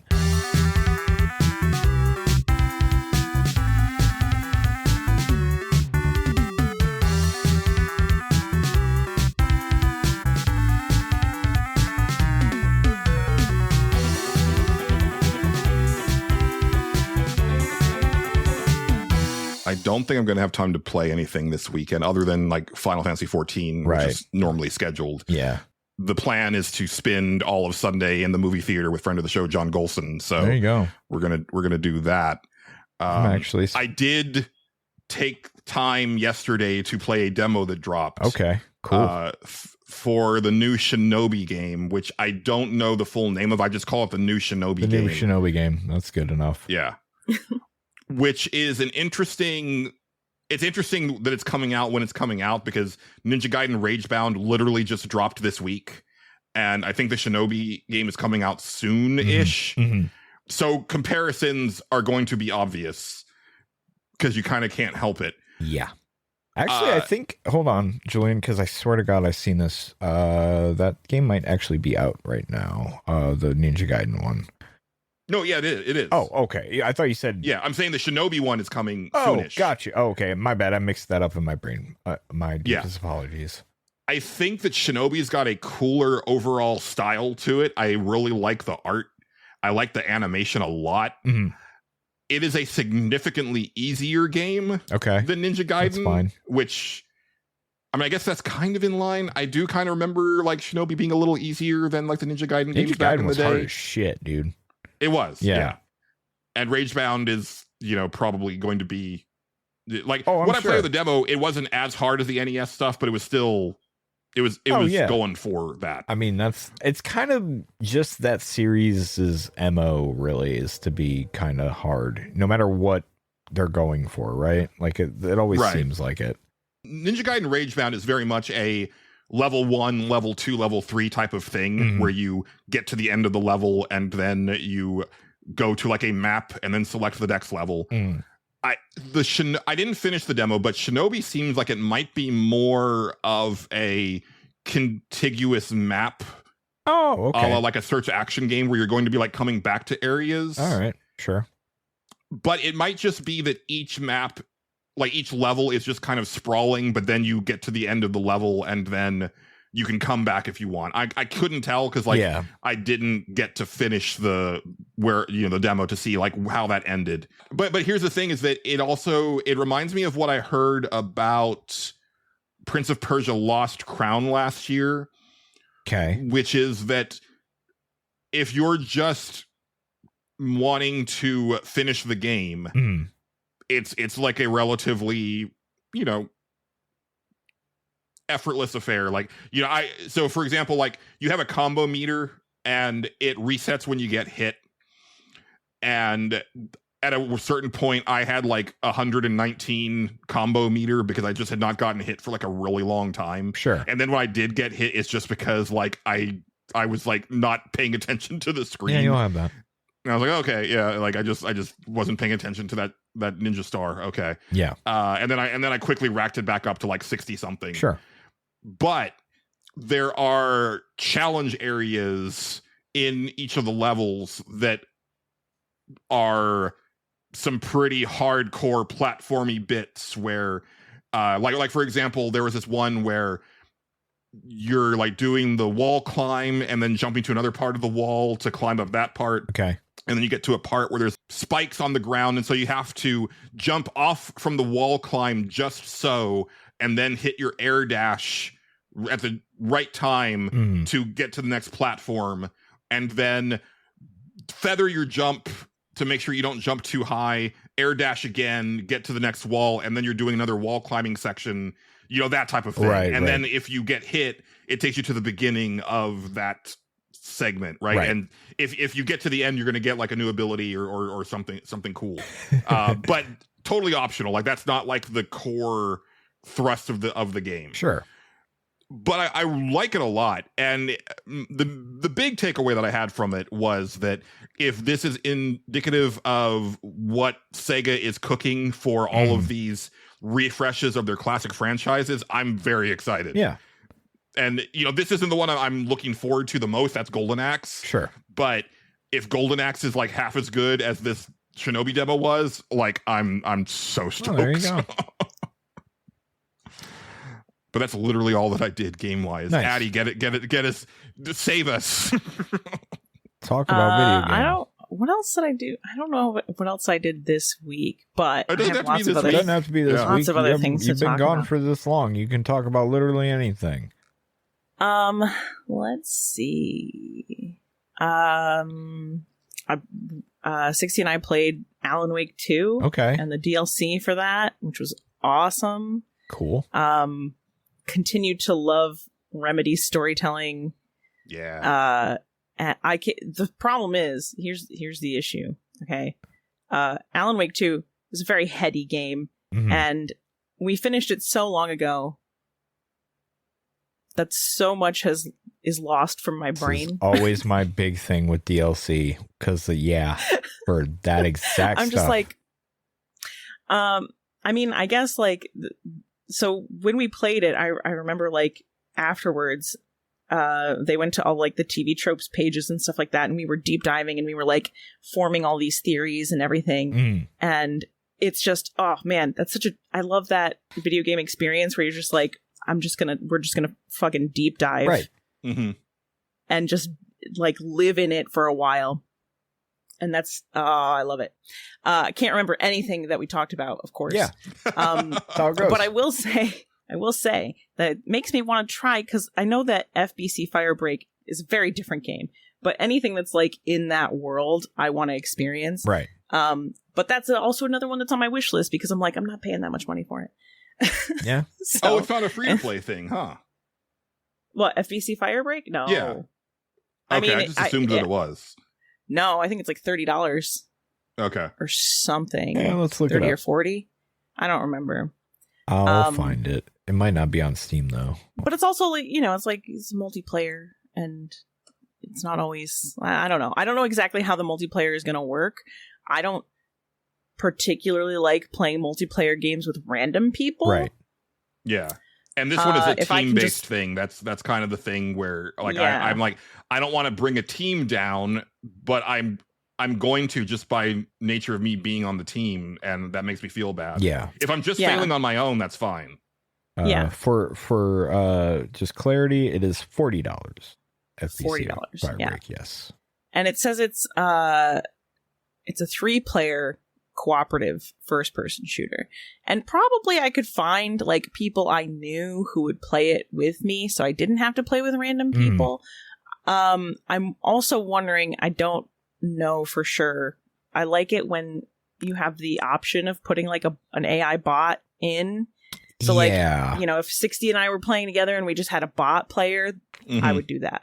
Yeah. But like, yeah, I'm interested in it. I really want to play it, but I'm not going to pay $40 for it. Yeah, I don't blame Yeah, you So there. it's on the tell me when it's on sale list. It's funny you brought up Alan Wake 2, because like just a couple weeks ago, just late at night on a Saturday, I was like, it's time to watch Herald of Darkness. And so then I watched Herald of Darkness, and then I was like, it's time to watch the Game Awards performance of Herald of Darkness. And so then I watched the Game Awards performance of Herald of Darkness, and then I was like, it's time to watch the Final Fantasy XIV fan animation of Herald of Darkness. Right. It's so good. That song is so good. All like a lot of that music is just very good. Oh my god! But that whole scene, that whole like sequence in Alan Wake 2 is just amazing. It's exactly what I love about video games. And actually, it's what Justin, you mentioned that you want Kojima to just make a movie. But like the thing that I love is that Kojima is like one of the best at merging that absolutely. with the gameplay 100%. thing. And that's what I love. Yeah, right? he was the innovator of that, for sure. Yeah. And, and I love the fact that like, I'm expecting to run into Sam Lake at some point in Death Stranding 2, because he visited the studio, which means he has been scanned. Wouldn't doubt it. Because Yeah. that's what happens when you visit Kojima Productions. You get scanned. But also, I think that they're very like kind of similar minds of game design. I can see it. And Addie, I don't know if you guys came across this or if you remember this, but there's just in one of the homes in Alan Wake 2, there's like a art board. Or like an art table, like a comic book art table, and it's somebody who's working on a comic book, and they describe what they want the comic to be, and they say that it's supposed to be a space rock opera, and I'm like, that sounds like an impossible thing to do in comic book form, but that sure as shit sounds like what they want their next game to be. And I'm like, I know people want Control 2, Yeah, but what if they did a space rock opera though? that's compelling. Actually, can we get both? Because I really want Control 2. But oh my god, that sounds amazing. No, I do remember that part. I don't remember it specifically saying the space rock opera part, but I do remember that art board. Yeah. Gosh, no, yeah, that sounds amazing. I'd play the shit out of that. Yeah, I want to go back to Alan Wake 2 and like replay it, because I haven't fired it back up since like I got the PS5 Pro, because that got like a big update for the Pro. Mm-hmm. But my thing is that like that game was pretty hard for me. Yeah. And that's what I always think of as like, man, like that game really like fucked me like, quite often. And I'm like hesitant to like try to like go all the way back through that, because I was like, that was like a really stressful experience, and not horror stress, just like, this is really hard. Right. That's like one of the things that we had a hard time with generally, is like, God, and in the first Alan Wake also, it's like man, the combat sucks. The combat is like brutal. Yeah. And it's not like fun or satisfying enough to outweigh how terrible it feels. Yeah. And See- like, especially in Alan Wake 2, there's like all of these like fucking like shadow people things. Oh, and then yeah. sometimes they're real people and sometimes they're not real people. And so then you're like Yeah. walking around with your flashlight, taking 800 years to try to get past all these things so that they don't pop out. And then eventually you're like, fuck it, I don't even care. I'm just going to run past all of them because I don't want to take a million years to like get all of them to fade away. So I'm just going to run. And then you get like nuked by some random bullshit. And that's one of the things that that we were complaining about specifically is like Control's combat feels incredibly satisfying. It feels great. Right. So why does Alan Wake 2 feel so bad? And I understand that there is at least some component where it's like, okay, Alan Wake's just a dude. Like, he's just a guy. His powers are not like combat related, Sure. right? And in Control, you have like specific things that are like increasing your physical skills and you're getting physical abilities. And like, I understand that. But I just feel like, and I do feel like that makes a difference in terms of like how satisfying the combat is. But I just mean in terms of like the difficulty balancing. I think the powers in Control go a long way into making you think that way. Yeah. I'm starting to wonder if there's something fundamentally wrong with me because every time that I say, oh, this feels really good, everybody else is like, this feels like shit. Yeah. And then when I'm like, this feels like shit, everybody's like, no, this is like incredible combat. Yeah. Because like, I actually think the act of like shooting in Alan Wake 2 feels really good. I'm just bad at shooting in general. I do think Control is better, but more people need to play Quantum Break because we've played Quantum Break. We did that. Excellent. Yeah. I'm curious what you are going to say to this because I feel that Quantum Break of the games of theirs that I've played is the best overall like combat loop because I think the way like the shooting isn't as good in Quantum Break as the games that came after, but the way the shooting works with the powers I think is like really excellent where they flow into each other where you pop a power and then you fire at some enemies and then by the time that enemy's down this cooldown is up and then you do it again where for Control it was like the powers and the shooting felt very disconnected where it's like you only shoot after you've done all of your powers and you're waiting for them to come back and it's kind of just like a stopgap until you can do the cool shit again. Yeah. Where Quantum Break I felt like I was constantly doing cool shit because it was just this nice like recursive loop. I think I agree with that. I found that although I will say that like here's another difference. Another difference is that we played Alan Wake 2 on the console, and so I was playing with a controller, which is not what I'm used to. And I played Control on the PC, so I had PC controls, which I was much more used to. So that probably does make a big difference. And that's true for Quantum Break also, because when I was playing Quantum Break, it was on the PC. But I will say that I do agree with that. I found that in Quantum Break, I wasn't using my powers as often as I should have been. It would be like I would forget to use them, or I would feel like I didn't fully understand what context I should be using particular powers in, and so it just became a thing where I was like, I'm just gonna duck and hide behind cover and then shoot things, and it'll be fine. But there was a lot of like swapping that happened in Alan Wake 2, like controller swapping that happened in Alan Wake 2, because I feel like I can't do it. Take the controller, I can't do it. But yeah, I've gotten a little bit better with the controller with like shooters and things like that.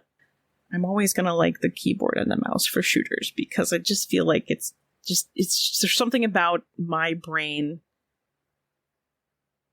and like aiming that I can't put together with the controller.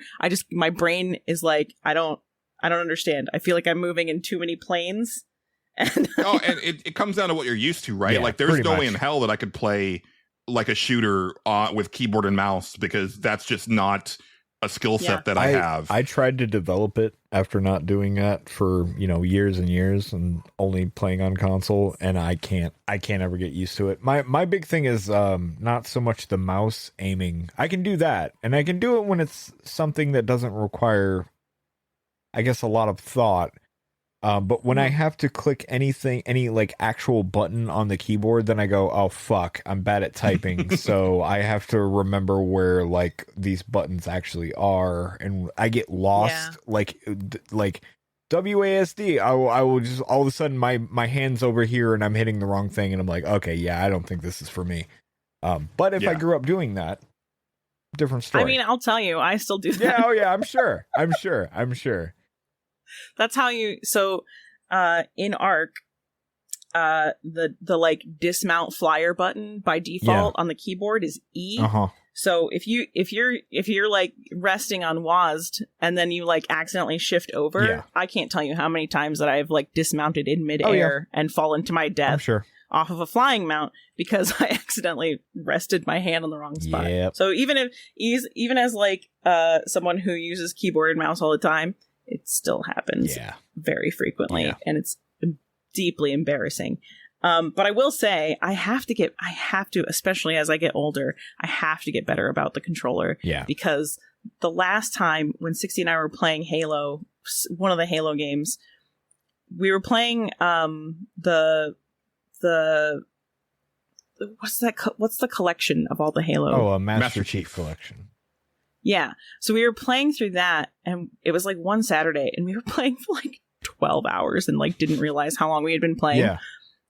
My wrist was fucked up for like 3 weeks after that. And I was like, oh no, I've literally injured myself. Yeah. Because I gained too much. Right.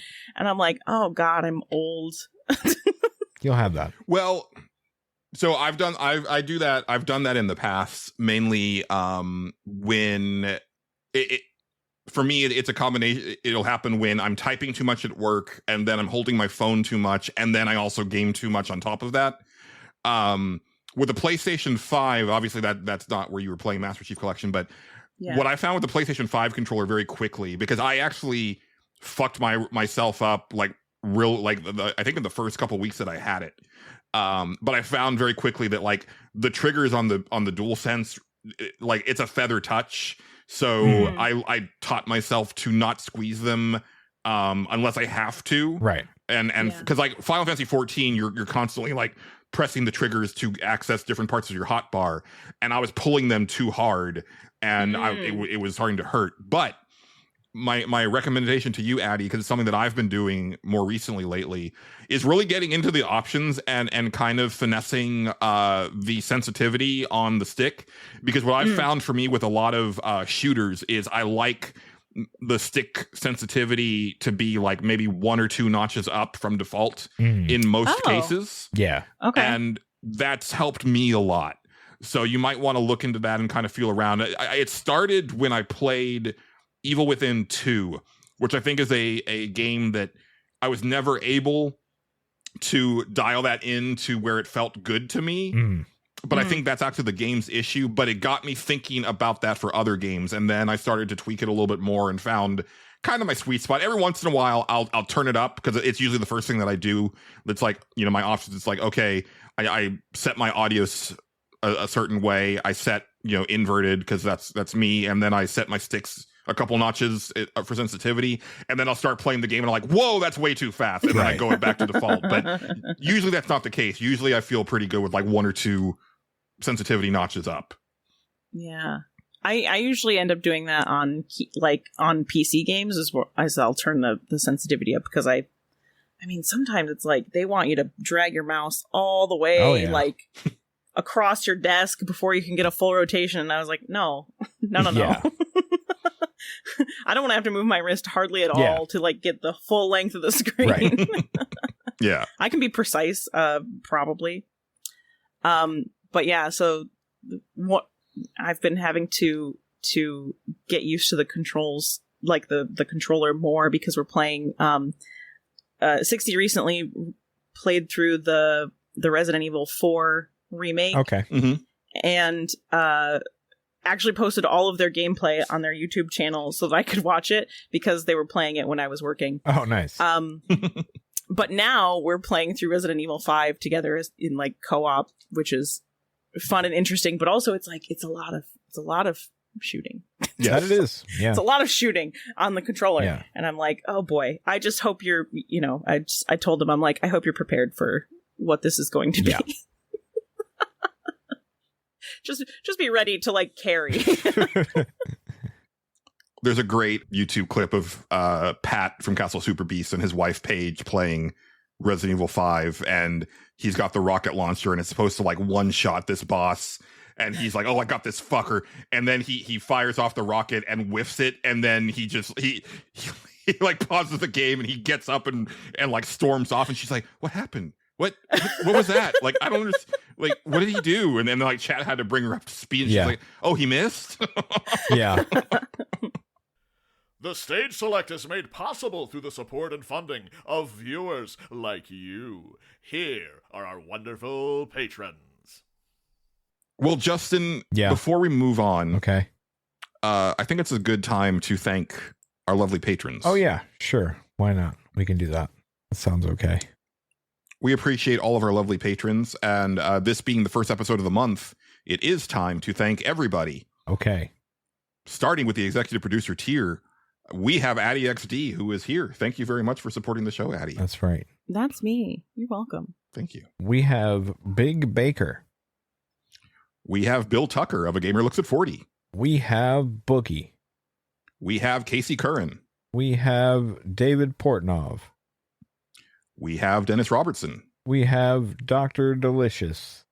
We have Eric Peacock of the Soundtracker podcast. We have Xrian. We have Game Johnson of Retrofits. We have Matt Jorgensen. Justin's trying to do the exact same cadence for every name. I can hear it. No, actually, We have Philip PK Becker. I'm resisting the temptation to just read the same name after you just to fuck with everything. and it's like I thought of it and then I was like, no, don't do it, Justin. You'll ruin everything. Don't do it.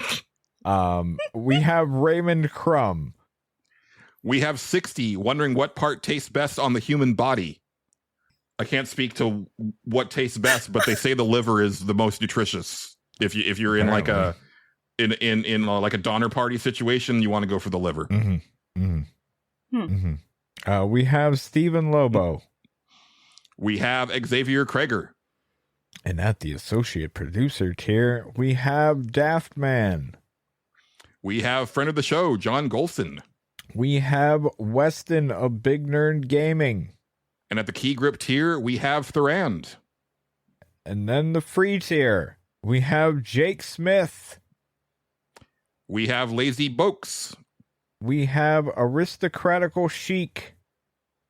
We have Joshua Moncrief. And we have Restuff. Yes, thank you everybody for supporting the show, including the free tier. I will say again, I appreciate anybody interacting with the show in any way, shape, or form. That's right. Joining the free tier is cool just so you can see like what we're getting up to and kind of be aware of it. And also it lets us know you're out there. Exactly. It's always nice to know that people are out there.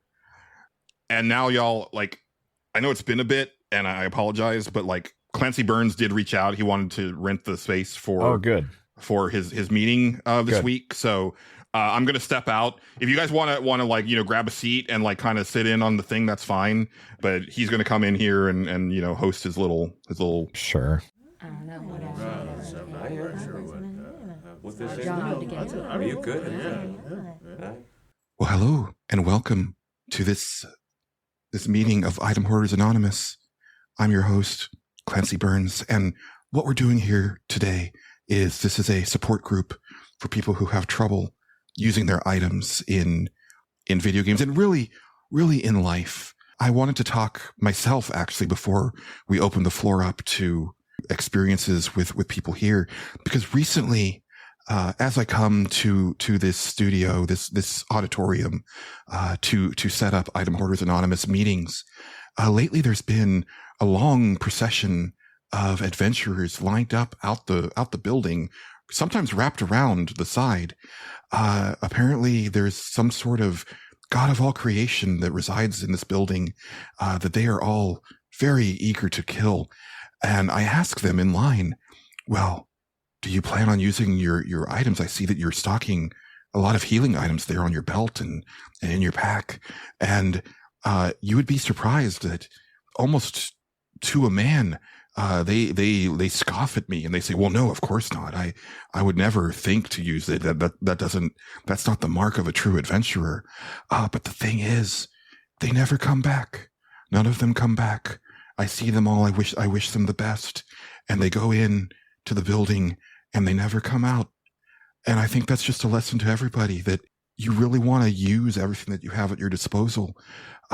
My analogy is always, if you had a cold, and you were feeling really run down, you would probably want to take some medicine. You wouldn't want to just sit there in your filth and you're sick and just sit there being miserable. And that's kind of what it boils down to when you don't use your items, is you're just allowing yourself to be miserable for no reason. That's really what I wanted to get off my chest and kind of use as a springboard for this week's meeting. But is there anybody here today that would like to stand up and give their story? Anybody at all? Don't be shy. Well, hello there. Hello. Hi. What's your name, sir? What tell us a little bit about yourself. My name's Johnny. Welcome, Johnny. Well, hello there. I suppose I've been playing them their video games for quite some time. And, Yes. Well, my daddy left home when I was 3, and he didn't leave much to on me. So, I just had to get all the items that I could in those video games and hoard them all for myself, I tell you. Interesting. So what you're saying is that you equate the items in the virtual world to having a sense of stability that you didn't get in the real world. That's right there, fella. That's a very interesting line of thinking. There's a lot of trauma, and I tell you, if I find my father, I'll kill him where he stands, god damn it. Well, I have to say that as the host of this meeting series, I can't condone any actual violence in the real world. So perhaps just get that aggression out in the video games. Well, that's what I intend to do there, partner. But until that day, I'll keep haunting the honky-tonks and bars until I hunt him down. You feel like you're getting a lot more Western the more that I talk to you, Johnny. It's very interesting. I like to view life as a ring of fire, and I'll tell you what, if I ever see that man, I'll snort some cocaine and shoot him where he stands. Okay, again, very aggressive, very aggressive. Yes, well, Johnny, I don't know that I really have. You've kind of brought me to a point of impasse and speechlessness. I really don't know how to respond to that. I tend to have that effect on people. Do you now? I definitely get that sense from you. Well, I guess I would just reiterate, you really don't want to hurt anybody in real life. I would say just try to channel that rage in a more constructive way. Have you thought of music, perhaps? Well, I tell you, I am pretty handy with that guitar, let me tell you. Excellent. I think that's probably a really good course of action for you. Well, thank you. If I don't die before I take it up, maybe I'll take you up on that offer. Maybe I can come back here and give a nice concert for these here people in whatever prison hell this is. A lot of times a support group can seem kind of like a prison, but we try to make it a lot more open and welcoming than that. I feel more like I'm in hell every day. I'm sorry to hear that, Johnny. Well, thank you. This has helped me a ton. I'm glad to hear it. Is there anybody else that would like to stand up and say their story this week? Yes, the young lady in the back. Yeah, I'm actually looking for the item Wasters Anonymous. meeting? Oh, no. Is that see, around? They actually meet on Thursdays. I'm sorry. Oh, I'm so sorry. I think I'm in the wrong place. That's completely understandable. It happens all the time. If I feel like maybe if I shared my story that it might not be great for the other people who are here because I'm living health potion to health potion, Yes, well, that could be quite destructive for the people gathered here today. But take my card, and I if you ever feel that you want to get on a different path, we are here for you. So, what you really want is a good balance. You want to have things available when you need them, but you don't want to obviously just hold them all and never have them at your disposal. So there is a comfortable balance that we can reach. And I think you'll find that this group is a lot more welcoming than item wasters. We call that walking the line where I'm from. That's probably very funny. If I understood humor, I would probably find that fascinating and have quite a chortle. But that's going to do it for this meeting of Item Hoarders Anonymous. I'm your host, Clancy Burns. Just remember, the items are there for you to use. Use them. Oh, I think so too. You have to That say. would be fun. All right, guys, I'm back to how'd that go? I was kind of I was talking to Richard. I don't know. Somebody kept Backstage. getting really loud, so who knows what's going on there. Oh, okay. Yeah, Pretty normal The then, I cheese guess. was good. It was a good cheese plate. He puts out a pretty good spread. that's what I've heard. Yeah. That's what I've heard. I've noticed that. I'll usually kind of pick up the whatever's left over, Any at white the end of the cheddar night. on it?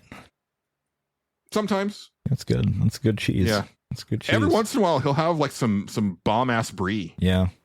Yeah. What type of cheese is Baby Bell? I think it's mozzarella. I think so too. That's what I kept thinking.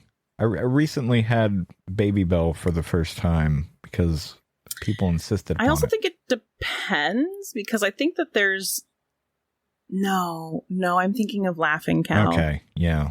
There's Okay. So yeah, Baby Bell I think I is think you're mozzarella right. because I was like because I think that Laughing Cow is like different types of cheeses. Definitely soft spreadable cheese. Yeah. Not Baby Bell. I was confused. Baby Bell has like the fun wax seal or whatever the hell is going on there. It's fun. It's entertaining. Yeah, I used to buy them for my kids when they were young, which was a terrible, terrible idea because what they would do is they would ball up the wax when they were done with it and then drop it on the floor and then step on it and smush wax into the carpet. Good. No, that's what you want. Yeah. That's a good what time. you want for Children, your carpet. yeah. Yeah.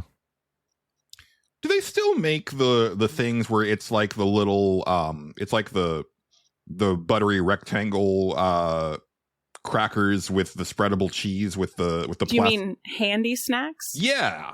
Do they still make those? I believe so. With the we can little look into red that. little cheese spreader thing. Yeah. That's I the think they cheese that do. I want. That cheese exists in no other place. I think that cheese is Cheese Whiz. But it's not that loose. It's like All right, slightly it's firmer maybe a little than bit that. firmer. Yeah. Okay. That's what I'm Yeah. saying. Like you can't find that specific type of cheese anywhere else. Is it like a Velveeta?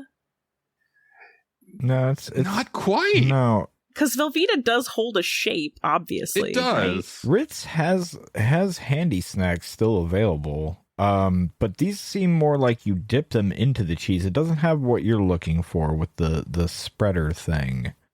Maybe they've changed their formula. Maybe they were like, this is injecting way too many microplastics into the children. Probably it. Yeah. That's how the cheese got its shape. That's how it got firm. Is it's just plastic. They also have an Oreo version of that where it's like just an Oreo cookie, but you dip it into the frosting juice. Yeah, the white juice. That's how I like to phrase it every time. Yeah, it's like I said, Ritz has it. And it's called Handy Snacks. I'm trying to find because they show it Oh, here's a Reddit thread about this exact thing, Julian. What kind of flavor of cheese is in Handy Snacks? Oh, well, this is the flavor. Yeah, I'm talking about just like can you get that cheese anywhere else, like by itself? I'm guessing the flavor is like cheddar. Yeah, I mean, manufactured cheddar. Yellow cheddar. Yeah. Cheddar spelled with a 4. Well, somebody Yeah, because they went- can't actually legally call it cheddar. Yeah. Yeah, pretty much. This is complicated. Legally distinct cheddar. Yeah. Yeah. Like there's a brand of frozen pizza that comes with like wings, and my friend Joe and I used to joke because the wings are spelled WYNGZ, and we were like, it's because they can't actually call them wings because they're so far removed from actual chicken that they can't legally put that on the box. But yes, So we're like, it's time for pizza and wangs. right. Yeah, it was 100% Handy Snacks because I found a picture of the box with the little spreader thing, made with real Kraft cheese. So whatever Kraft had going on there. See, and it's probably not going to be as good because they had to get rid of the orange, the orange dye that they used to use. Yeah, do not put red stick in mouth. Don't do it. Don't you dare do it. I did it every time. What?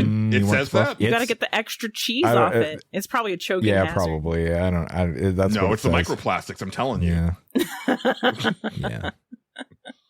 Yeah. Like after you're done, you lick whatever's left off of the stick. Yeah. Yeah. But apparently they don't have the red stick anymore. They got rid of that.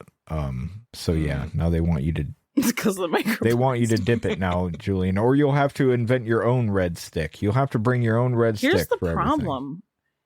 That means they had to have changed the formula of the cheese because Possibly. that cheese was too firm for you to dip. If you Yeah. tried to dip it, you would have broken the That's cracker. true. Yeah, That's true. It was supposed to be a spread. Supposed to spread it on, Yeah.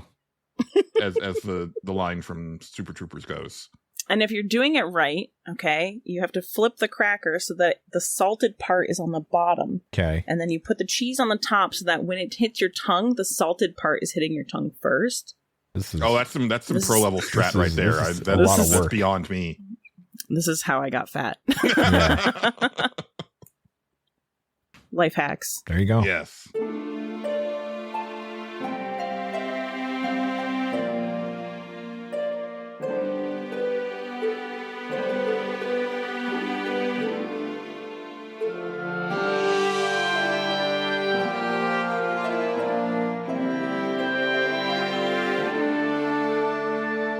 I did something. Did you? Yes, I went to a game night at Big Baker's house. Oh, that's fun. Earlier this week. Nice. Oh, awesome. I had not seen Big Baker in like 12 years. That's awesome. Yeah. Wow.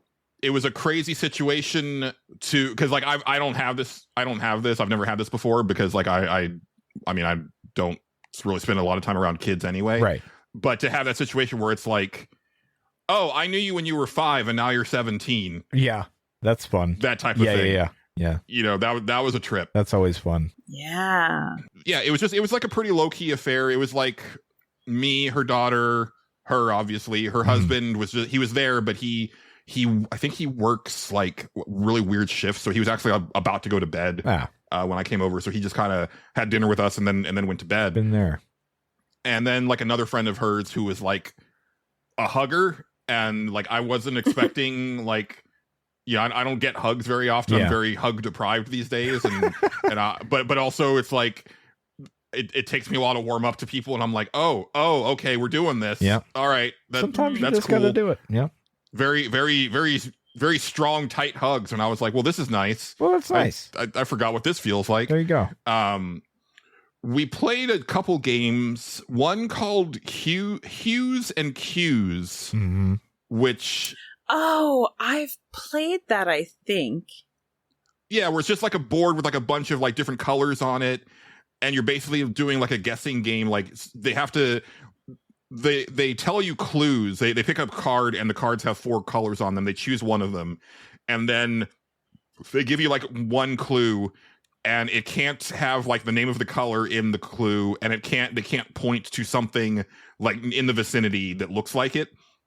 But otherwise, it's pretty much free game. And then you put like like a little marker where on the board you think that the color is, and then they give you a second clue, and then you put your second thing down, and there's like a little scoring box that they put down around where the actual color is, and then whoever's closest, it depends on how you get scored. Okay. It was an interesting game. It was like kind of a thing that like I kind of was like over it like pretty quickly, but then we switched to another game that she's going to be mad because I do not recall the name of it, but it's this board game that was a Kickstarter game, and she got like the deluxe version. Okay. And it's like a really cool setup, and I don't know how much of this is like the deluxe version versus like the regular version, because it's so it's this game that's based around like these anthropomorphic dragons that basically man these different shops in a village, and so there's this like town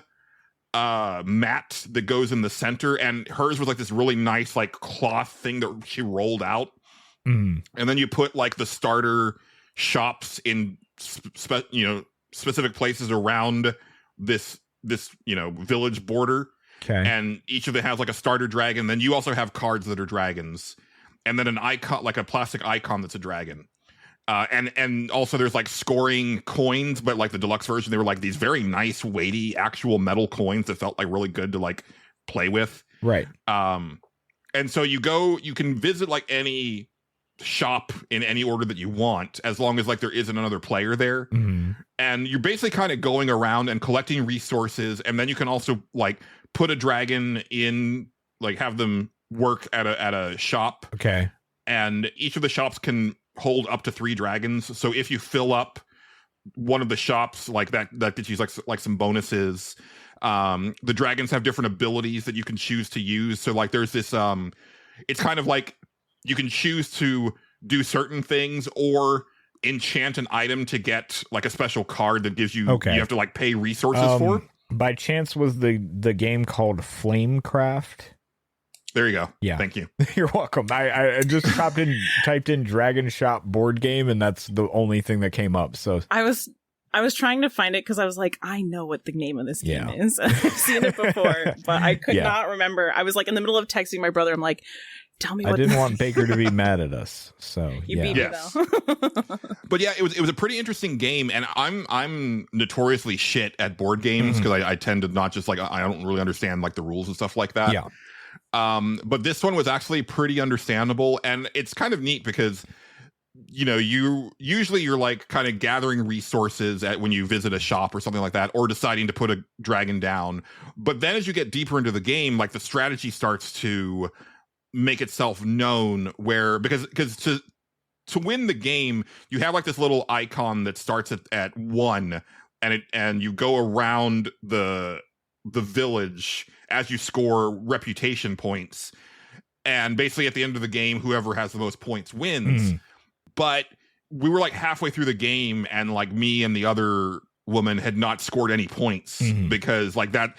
And I think part of it was that we weren't really understanding like what to do. But then I saw what Baker was doing. I was like, okay, I'm kind of getting this now. And because there's certain places where if you put a dragon down, you'll get reputation points. But then also the enchant cards, if you're looking at them, they will give you reputation points as well. Then it's like, okay, so I need to, on my next turn, I need to visit this shop because that's going to give me X resource. And then the turn after that, I can get this enchant card that's going to give me these points. Yeah. And so then it's like, oh shit, they went to that spot instead.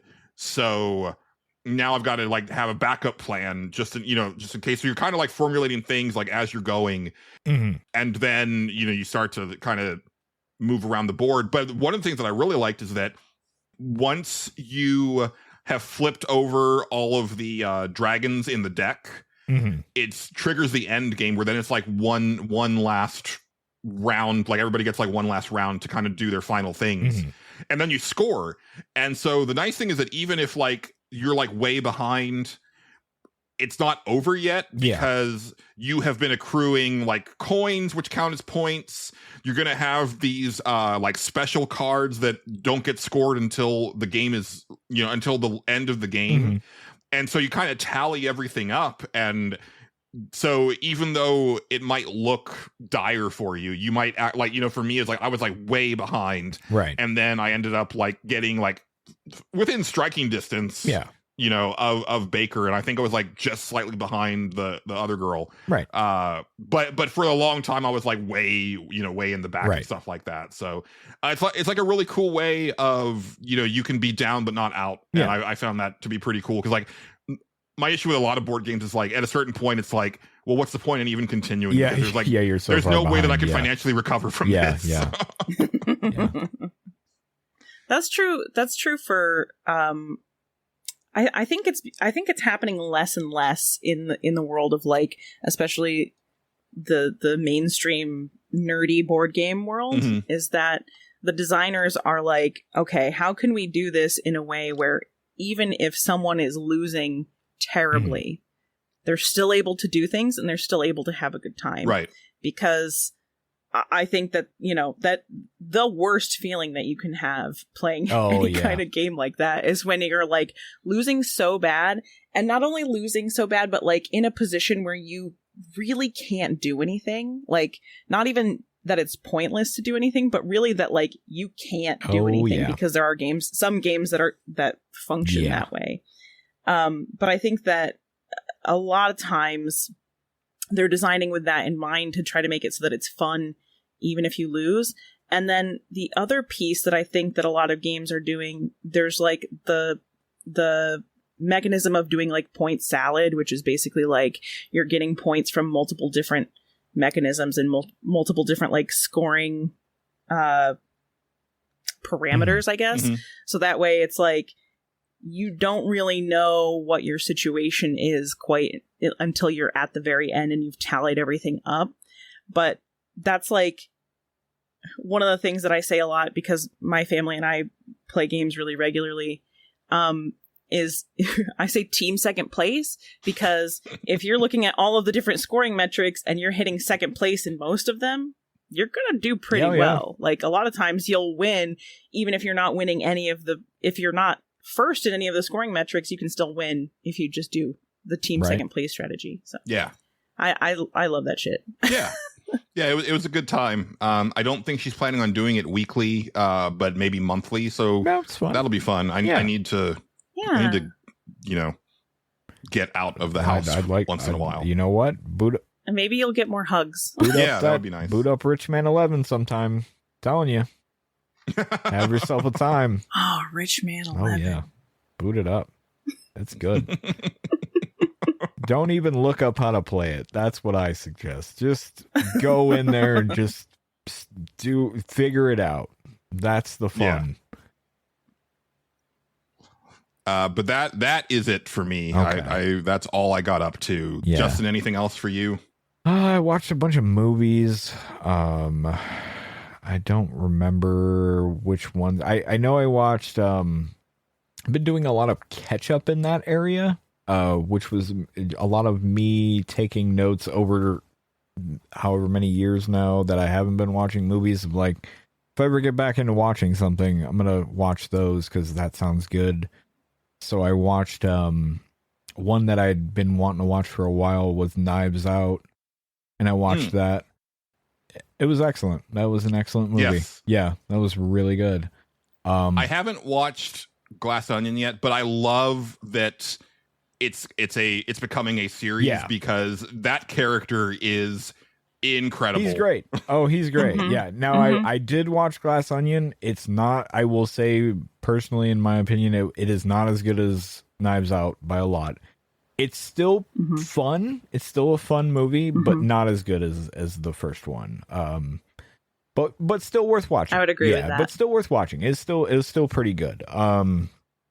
I'm trying to think if there was anything else that I watched. Those were like the big ones. I'm apparently going to watch Fantastic Four tomorrow, so wish me luck on that. That's wild. Yeah, well, people want to watch it, so here we are. I'm gonna go to that and see what the fuck happens there. I think if you liked Superman, I think you'll like Fantastic Four. That's kind of what I was thinking, because the more I the more I look at it, the more I'm like, I know there's like gonna be greater MCU stuff in it, maybe, but like it seems almost like it's kind of starting its own thing too. This is one of the most standalone Okay, perfect. MCU movies they've ever done. Perfect. I'm into that idea. Then that's good. That'll And, be fine. Much like Thunderbolts before it. Yeah. Getting back to what made those first couple phases excellent, which is character first, Mhm.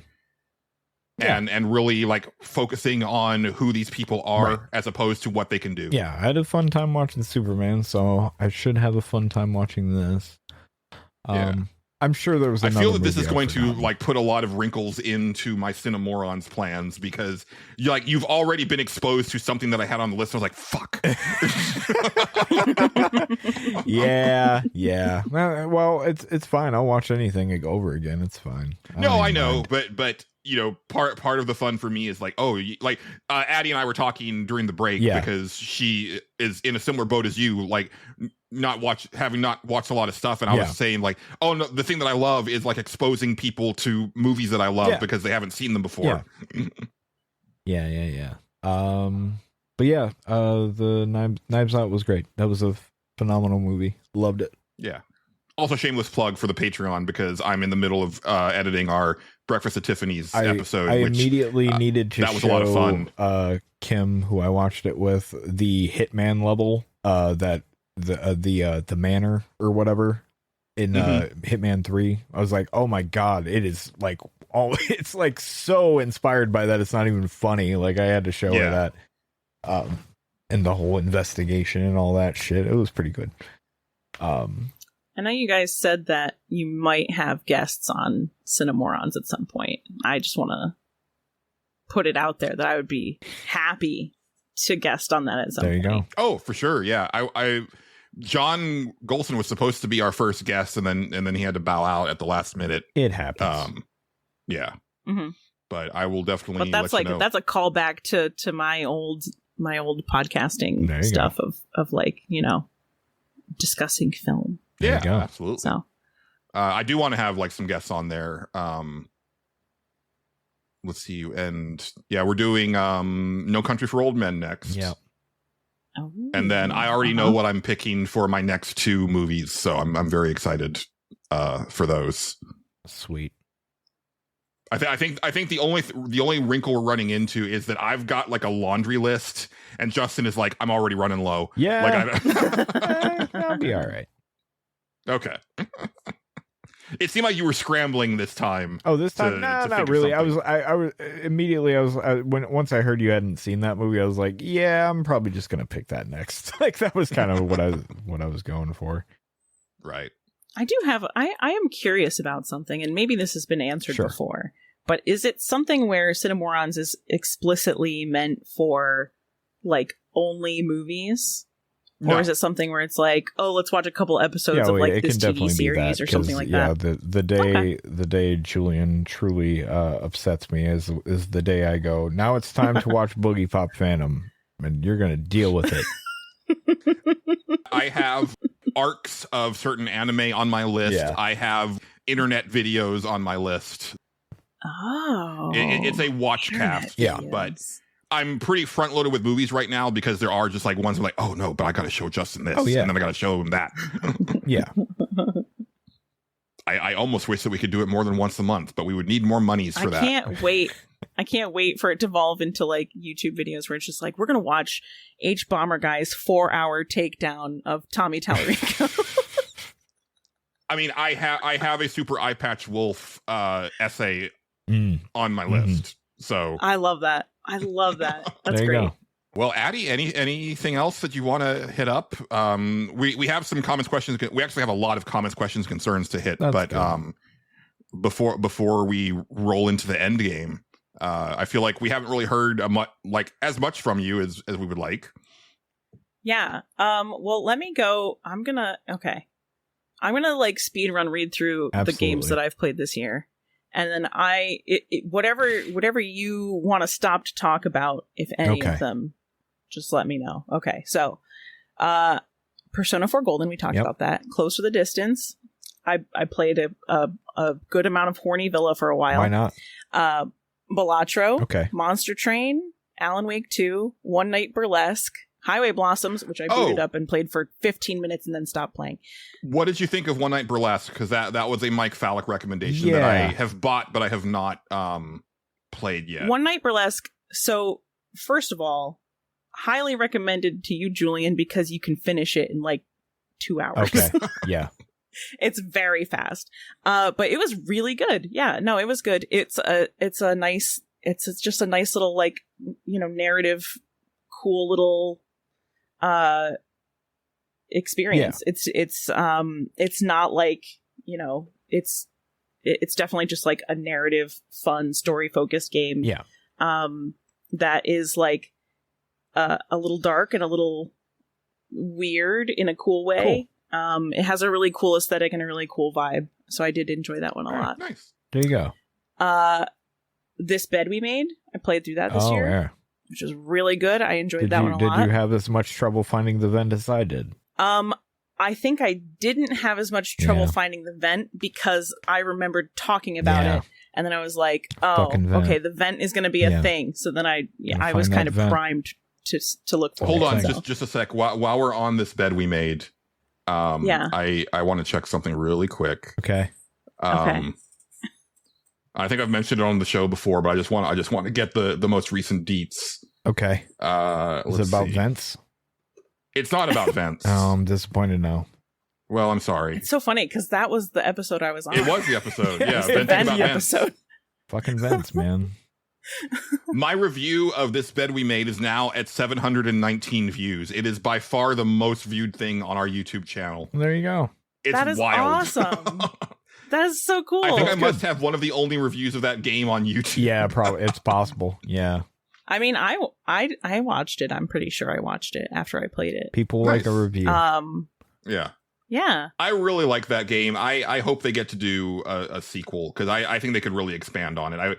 My thing, I think, even when I was talking about it, is that I wish that you could leave the hotel and have things that you do outside of the hotel that are either in service of fleshing out your character's backstory or also like her getting even deeper into the snooping aspect and kind of fucking up her life.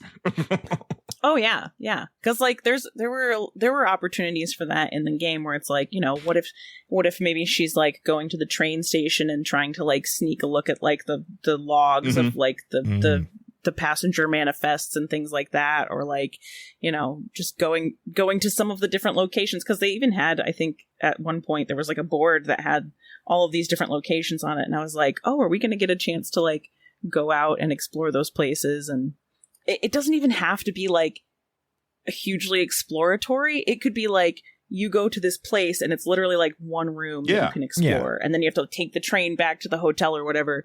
And I think that would have added some level of depth to it. Although there was something compelling about feeling like you were almost trapped there a little bit. There is, yeah. And I think for a sequel it works better. Because there was also just like elements of like her relationship with her mom that's just kind of alluded to, and I would have liked to have seen how that actually plays out, like when she goes home.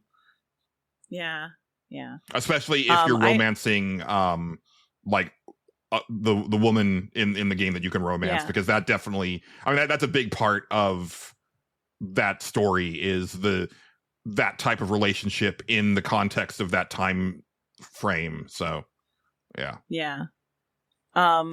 It is one that's like, when I finished it, I tend to feel like this a lot, is like, I'll finish a game, and if it's one that I've really enjoyed, I almost like, there's a part of me that's like, I'm going to roll into another playthrough right away.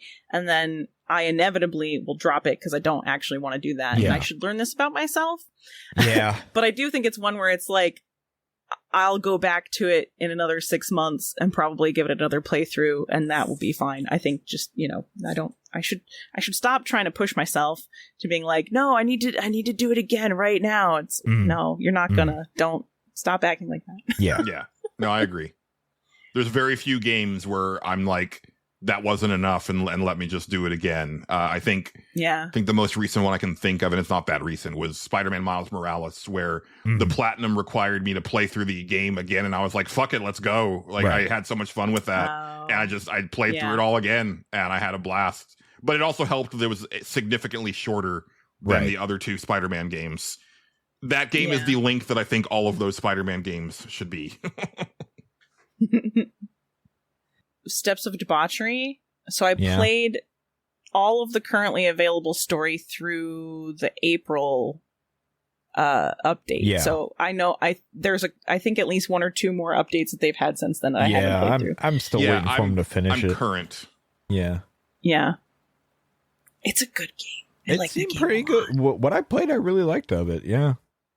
Yeah. Surprisingly. 60 and I played through Phantasmagoria. Oh, yeah. Like, I've always wanted that to play that old FMV. It's very weird. It's very weird, but it's good. I liked it. It's so weirdly horny for a time when that wasn't a thing, and also coming from Roberta fucking Williams, the creator of King's Quest. Right. And it's like, were you working through some shit? Like, I don't get it. It's very weird. It is horny. It is it's cringy, but in a good way. Yeah. It's good. I would recommend it. I was playing through Slay the Spire again, which obviously, right? I still haven't played 2. I also haven't played Monster Train 2. I want to play both of those, but Well, Slay the Spire 2 is not out yet, right? Or is it in early access? I don't remember. I saw something about it recently on Steam, though, so I wonder if maybe it's Slay like the Spire releasing soon. 2? Let me look. Or unless it was just posting news about it. Yeah. I know Hades 2 is supposed to like go into 1.0 soon. That's probably going in, pretty soon here. Which I haven't really touched since I like that first blush of the early access. I was like, okay, it's still really good. And also I actually need to finish Hades. Yeah, Slay the Spire 2 is still not out yet, and it still doesn't actually have an actual release date, which is... Oh, that's weird. What did I see about it? Yeah, I don't know. I don't know. Yeah. I don't know. That's fine. But Monster Train 2, I want to play that. That's another one where it's just like it's on the wish list, hanging out for a sale. It's not bad. It's more Monster Train. If you like the first one, it's the same. Yeah, I've got it sunk installed a bunch on the of time Xbox. into Monster Train. You and me and both. I haven't fired it up yet. Yeah, it's fun. Yeah. Earlier this year when I was playing Monster Train, I finally got to the point where I won a run with every team combination. Yeah. So I was like, oh, okay, cool. That's my idea of completing it. Yeah, you did it. Yeah. Let's see. Nubby's Number Factory, which is if you want to see numbers go up, that's the game that you play. Okay. Because numbers go up. It's essentially like a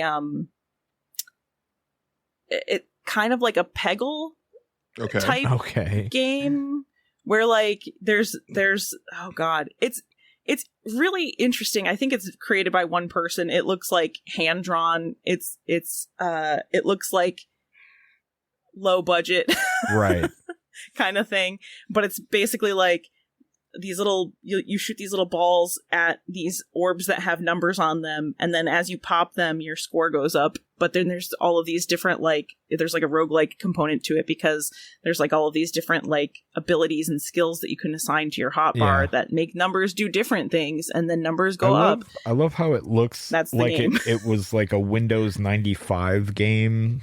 Like it's that's a look. It's something. It's very funny. It has strong, in my opinion, it has strong Gen Z energy. Yeah. Because like the little guy who's like your supervisor or your boss or whatever is just like an animated GIF of like some dude. Yeah, I see that. And I'm like, this feels like the kind of, my son is 14, and I'm like, this feels like the kind of game that like if my son were to make a game, this would be the game he made. Right. How up are you on the Italian brain rot, Addie? None. Interesting. He's like right at the age for the Italian brain rot. No, I don't know anything about that. I can't look away from the Italian brain rot because I don't know what that is. I don't know what it is either. He might know what it is. Like my son might know what it is, but I don't know. it's a bunch of characters that are just kind of like they're Italian phrases that kind of flow together and in a fun way. So like, you know, some of the early ones were like ballerina cappuccina, who's like a ballerina that has a cappuccino cup for a head. That's awesome. Bombardillo crocodillo, which is a big bomber with like a crocodile head. Assassino cappuccino is kind of related to ballerina cappuccino. You've got tralala, or wait, was it tralala la la la, something like that. Tralalero, tralala. I'm so yeah. This looks something. And this also crosses with Indonesian brain rot, where you have Tung Tung Tung Tung Tung Sahur, who's kind of one of the main characters. But here's the thing: is that like I love the whole concept of how this came about, but now that we have AI slop, it's really changed the way that memes propagate. Because it used to be that like with a meme, like people would be like creating things, right? Like they would be like doing like Photoshop things to like iterate on a meme, or drawing memes and stuff like that, or doing all of this stuff. But now it's just you put the shit into the prompt, and so what ends up happening is there's just bajillions of like scenarios and videos and iterations of all of these characters. Yep. And they're all terrible. And I understand that they're terrible, but I can't look away. Yeah. And like one of the things is that, you know, someone will put like something in and that just becomes like the canon for it. So like there's certain like songs and background noises that are just like synonymous with it. So like for Ballerina Cappuccina, there's the voice that goes, Ballerina Cappuccina, me. Ballerina cappuccina. Me. And then the one that I keep saying over and over is the no, la polizia, no. And it's in like a lot of these. No, no, la polizia, no. We're cooked as just a species, Pretty y'all. much, That's kind of what I'm getting at. Yeah. We're done. Yeah. That's good. Yeah. That's good. I'm glad. Yeah. We deserve it. We had a not a good run. I was gonna say it wasn't a good run. No, that's not. We had a run. We had a run. A run. Yeah. Yeah, my son is so currently hyper focused on Deltarune that he can't think of anything else right now. Gotcha. He's just constantly Deltarune all the time. He wants to be whatever the TV guy is from that game. He wants to be him for Halloween. Okay. So it's just we're already He was talking about Deltarune for 2 months before it came out. He's like, I gotta save up for Deltarune so I can buy it day one. And I'm like, okay. All right. And he's like, you gotta play it. And I'm like, oh, all right. Yeah. I will at some point, probably, Yeah. maybe. Yeah. So let's see. Lost Records, Bloom and Range. Oh, okay. Played that. Oh yeah, that was good. We had me, Addie, and 60 had a good little group chat going in Discord about that game, because it definitely goes some places, and there's some choices that are made in tape 2 that I don't necessarily agree with. Yeah. And I think we were all kind of in the consensus, especially like you have like this bully character who at first is like, oh, he's a piece of shit. But then you start to realize like, oh, wait, but it's because of this and this. And also he seems to really care for this character, blah, blah, blah. And then tape 2 is like, no, he's just a fucking asshole and just like a irredeemable piece of shit. And it's like, that was kind of a weird like swerve. 'Cause I thought you were doing something interesting there. Yeah. Yeah. Because I think we're in a period of time, and maybe this is reflective of like a shift that's happening in like the zeitgeist. Ooh. Wow. Ooh. Pretentious. Great. Is that like a lot of times in fiction, the kind of the cool thing that's been happening over the last, I don't know, 30 years or so is like, we're going to make our villains complicated. Mhm. We're going to make Yeah. it so that, they're relatable, and I like that. Yeah. I like that a lot. But I do think that there is probably, at this point, a pushback against it, It's possible. probably because of all of the things that are happening in the Right. world. And the fact that people don't understand when there's a complex villain that they're still the villain. Yeah. Yeah, where it's just like, okay, it doesn't matter if they're complicated because they're still making these choices. Right.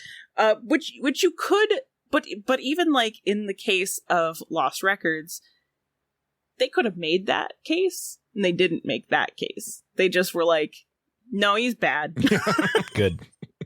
It's not complicated. He's just bad. And it's like, well, okay, it can still be complicated. We can still buy into that. We can still like even empathize with him a little Mhm. bit, and then come to the determination of like, yeah, no, he's still bad, and good things do not deserve to happen. Right. Like, he doesn't deserve to have good things happen to him. So it was just like it was interesting. But that game feels like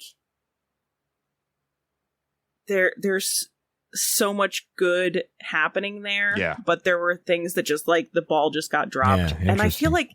like I do feel like that with a lot of the games that I play, unfortunately. I think part of that is like just the mindset of like, I can't consume any media at this point without like doing a close reading of it and like kind of looking at it critically, because it's just fun to do. But it's also why it's like, if I'm ever talking about a game and I'm like complaining about it, take it with a grain of salt. Sure. Because it's very much one of those things where it's like, I can think it's still a good game. I'll probably still have complaints and things to say about it. But I'll still be like, it's one of my favorite games. Yeah. Oh yeah, absolutely. But I think that's what makes them great, right? Video games in general, that you can have that type of a nuanced take and have things that you have issues with, but still at the end of the day, really love it. I know that game really made me feel a lot of ways, and I think one of the big things was that I ended that story alone, which is like, you can do like there's a lot of different outcomes of that game, but like, being like, just like, oh, I am by myself, and it's like, that feels so like that hit way too close to home. Yeah. It's like, I've pushed away all of the people that I cared about, even trying to reconnect in this, very specific situation. Right. Cool. Yeah. It's interesting. That's one of the ones that I was like, I thought about rolling right back into another playthrough of it, because I got an ending where I didn't have everyone with me, and I was like, I want the one with everyone with me. So I did end up going to like an earlier save, but then like, for whatever reason, when I was playing it from a loaded save point earlier in the game, it was giving me an ending that I did not earn, which was weird. So I was like, reload it. That game does have bugs. Yeah. I was reloading like a save, and then it was like, hey, everyone's together. And I was like, oh, that doesn't make any sense because one of those people left earlier. I don't understand. Yeah. But it made it so I got to see it. So now I don't have to. Oh, play there you it. go. Perfect. Let's see what else. Cabin Factory. Very short game. I've heard. Very Cabin Factory. fun, weird. It's essentially like you're going into this factory. There's a cabin, but the cabins are on like these belts, and you're essentially like going in to like see if there's some sort of like haunted paranormal thing happening in that cabin, or if it's just a normal cabin. and you're like the test person who's determining if there's something like haunted and fucked up, or if it's just a normal cabin. And so you go in, you assess the situation, and then you come back out and you're like, spooky or not spooky. And then you hit the button for spooky or not spooky, and if you're right, they'll roll you another cabin. And if you're wrong, they'll roll you another cabin, and your counter starts over. Right. I see. And you have to get like X amount of them right in a row. Okay. But there's also like a story kind of being told throughout all of the different cabins that you experience. It's cool. Neat. And it's short, which is great. What's the shed situation like in that game? There should be a Shed Factory game. That now we're talking.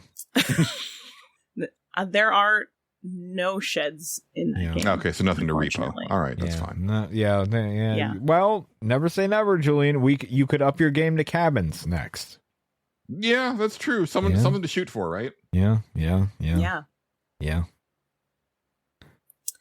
The Room 3, I beat this year. I played the other 2 Room games before that. I know there's a 4th one. I haven't played that one yet. That's just a bunch of puzzles. Yeah, it's like the escape room thing, right? Yeah, that's probably like a Julian Justin hellscape game. At least So for me, I it is. actually, Julian likes that stuff.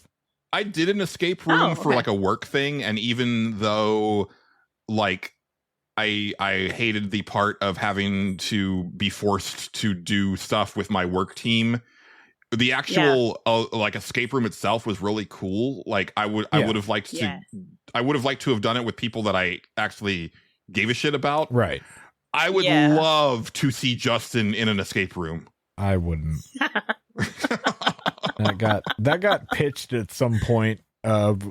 Not by me, but by somebody, and I was like, I really hope you all forget about that. And so far, they have. I hope it comes up again, and then it's like we're doing it now. No, at one point they were really like, yeah, we're gonna do it to this day, and I was like, oh fuck, here we go. And then they realized that they had to book it ahead of time. Well, they didn't realize they had to book it ahead of time, so it was like, oh well, never mind. And I was like, thank God, oh God, thank God. Oh, just remember, Justin, your life is content, so think about the show. Yeah, you could live stream it. I'm not doing that. You could stream it on your Twitch channel. I'm not doing any of that. That sounds awful.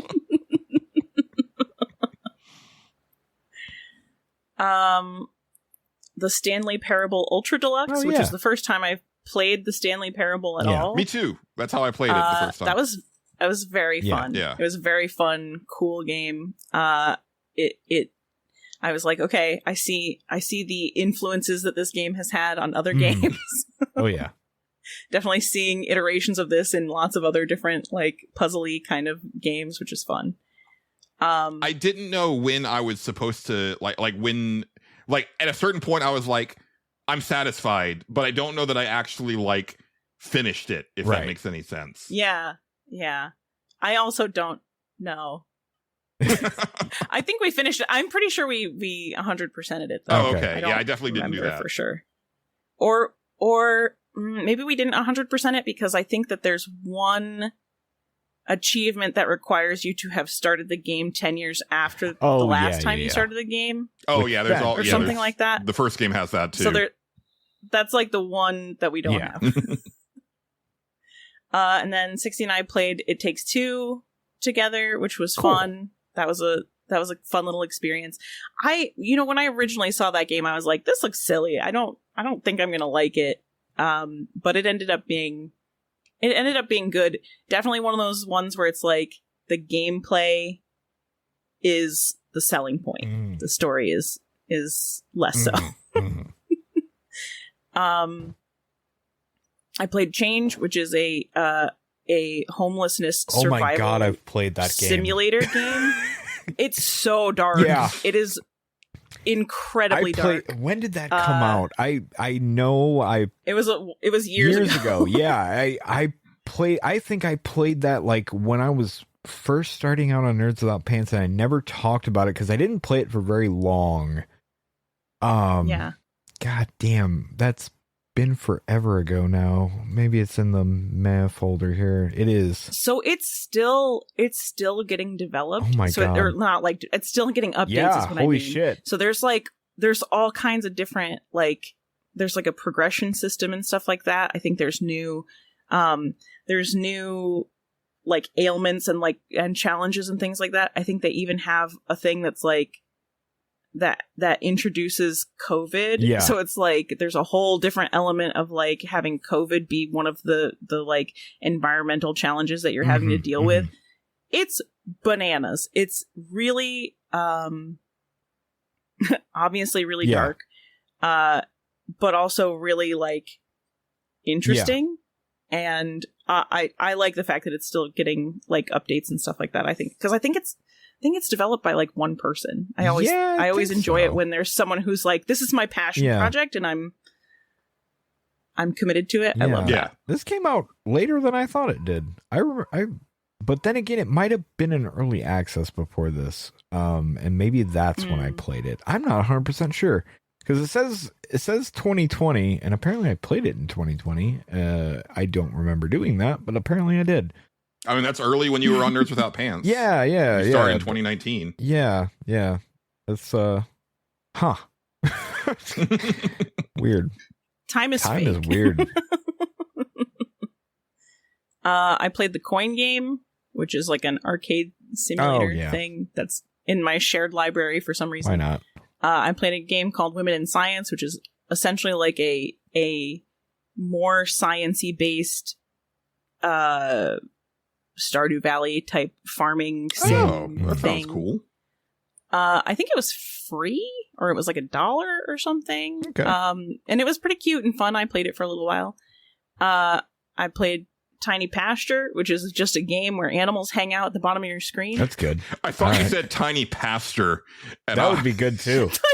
That'd be good. I want that that'd be game. good. He's a small guy, and he's just a little small religious guy who hangs out at the bottom of your screen and converts people over time until you have a large following.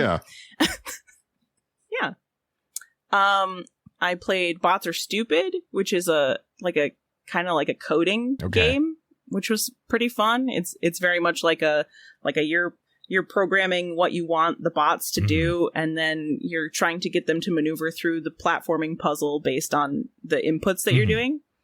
Was obsessed with it for like 3 days, and then I dropped it. Typical. 16, I played through Split Fiction. Oh, right. Which was probably one of our highlights of the year.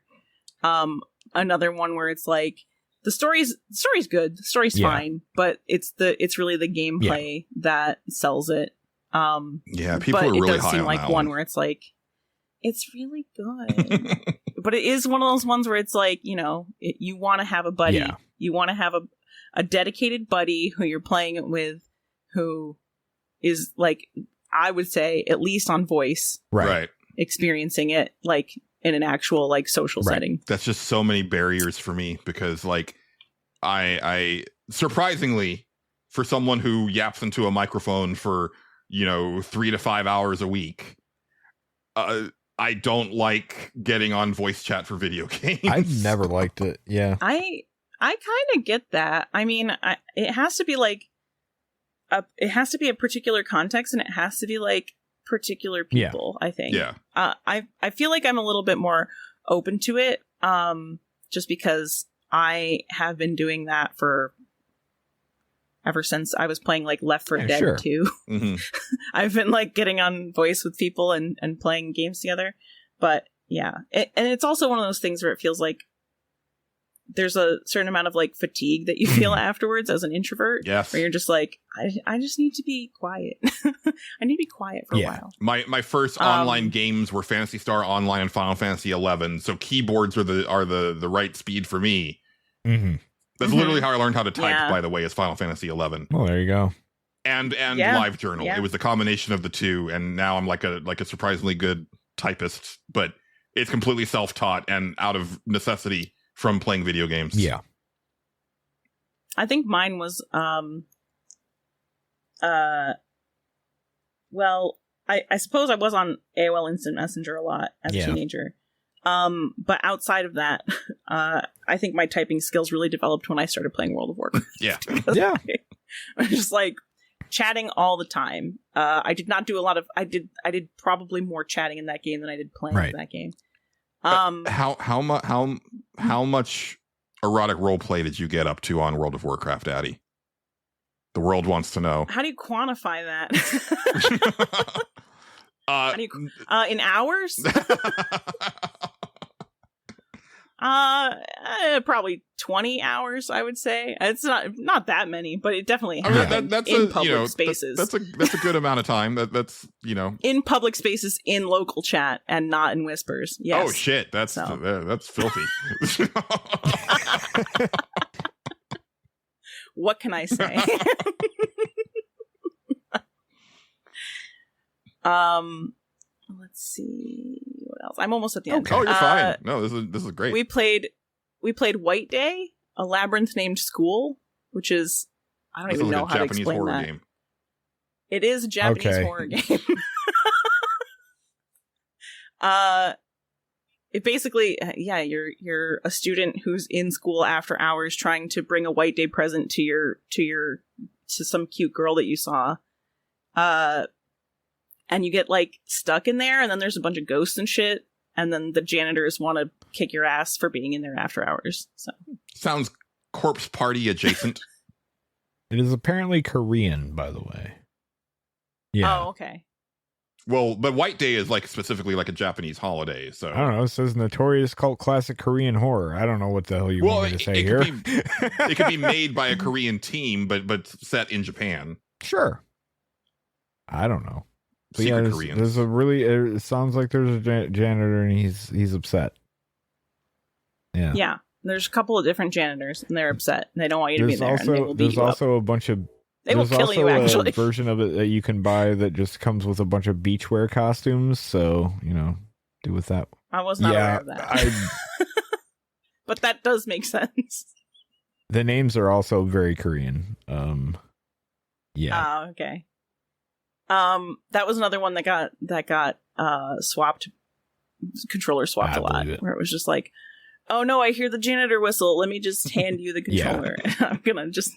I'm gonna go over here and solve all the puzzles, and then when the janitor gets mad, you can run away from him. Okay, great. Also, apparently there's a VR game. Yeah, Interesting. there's a VR version of this. That is pretty interesting.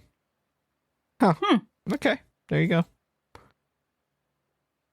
I booted up Whispering Lane and didn't play that very much of it yet.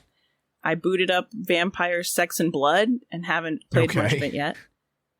I 100%ed Sex Chess. I have always thought about buying that game. It's on sale all the time, and I just never pull the trigger. Two things about it. One, it's bananas. Oh, it seems like it. Yeah. It's like there's certainly like a violence element to it that you have to be prepared for. And it's just weird. Yeah. It's I'm pretty sure that the beginning cinematic starts out with like this woman who I think is one of the pawns or something like that, and she's like in this kind of like fleshy tunnel and riding on a butt plug that like is floating as one does, like a spaceship. As one does. I'm pretty sure that's how it opens. Yeah. I played a little bit of the Typing of the Dead Overkill. Sure. Because 60 was playing it and wanted to show it to me. Okay. I was bad at it, even though like I'm not bad at typing, but I was bad at that. I think there's a pressure element where I'm like, I can't type when I'm under pressure. Yeah, I can't. Well, especially when there's somebody watching you. You're already at a debuff when there's somebody watching you type. Yeah.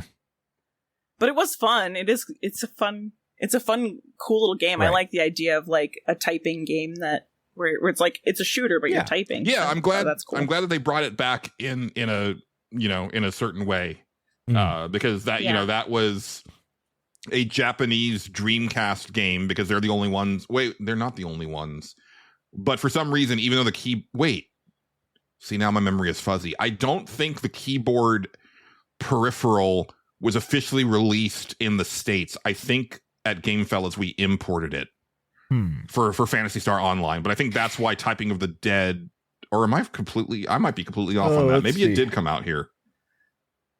Oh, I hate that like my retail days are starting to slip away from me, because those were like my favorite years.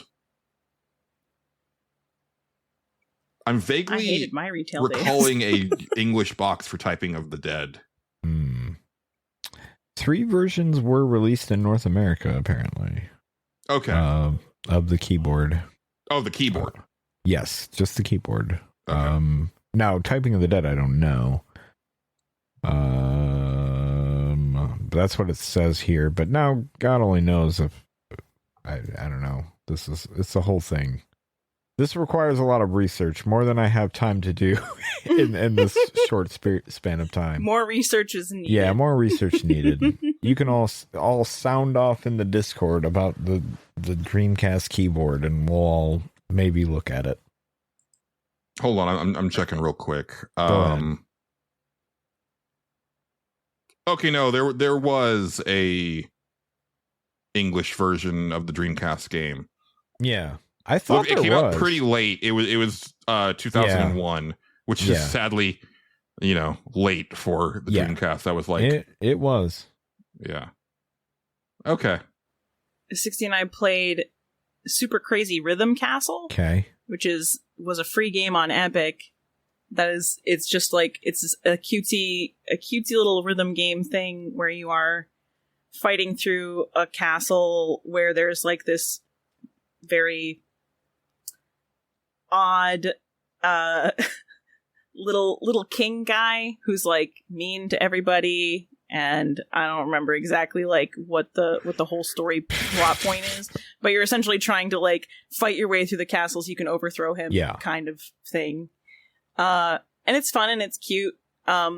It's a little bit hard to play because when we're trying to play it over like the internet, there's enough lag where for particular songs, it's like if you're not the person who's hosting, like whoever's not the host is going to have to put those inputs in slightly earlier than it looks like it's supposed to be there. Right.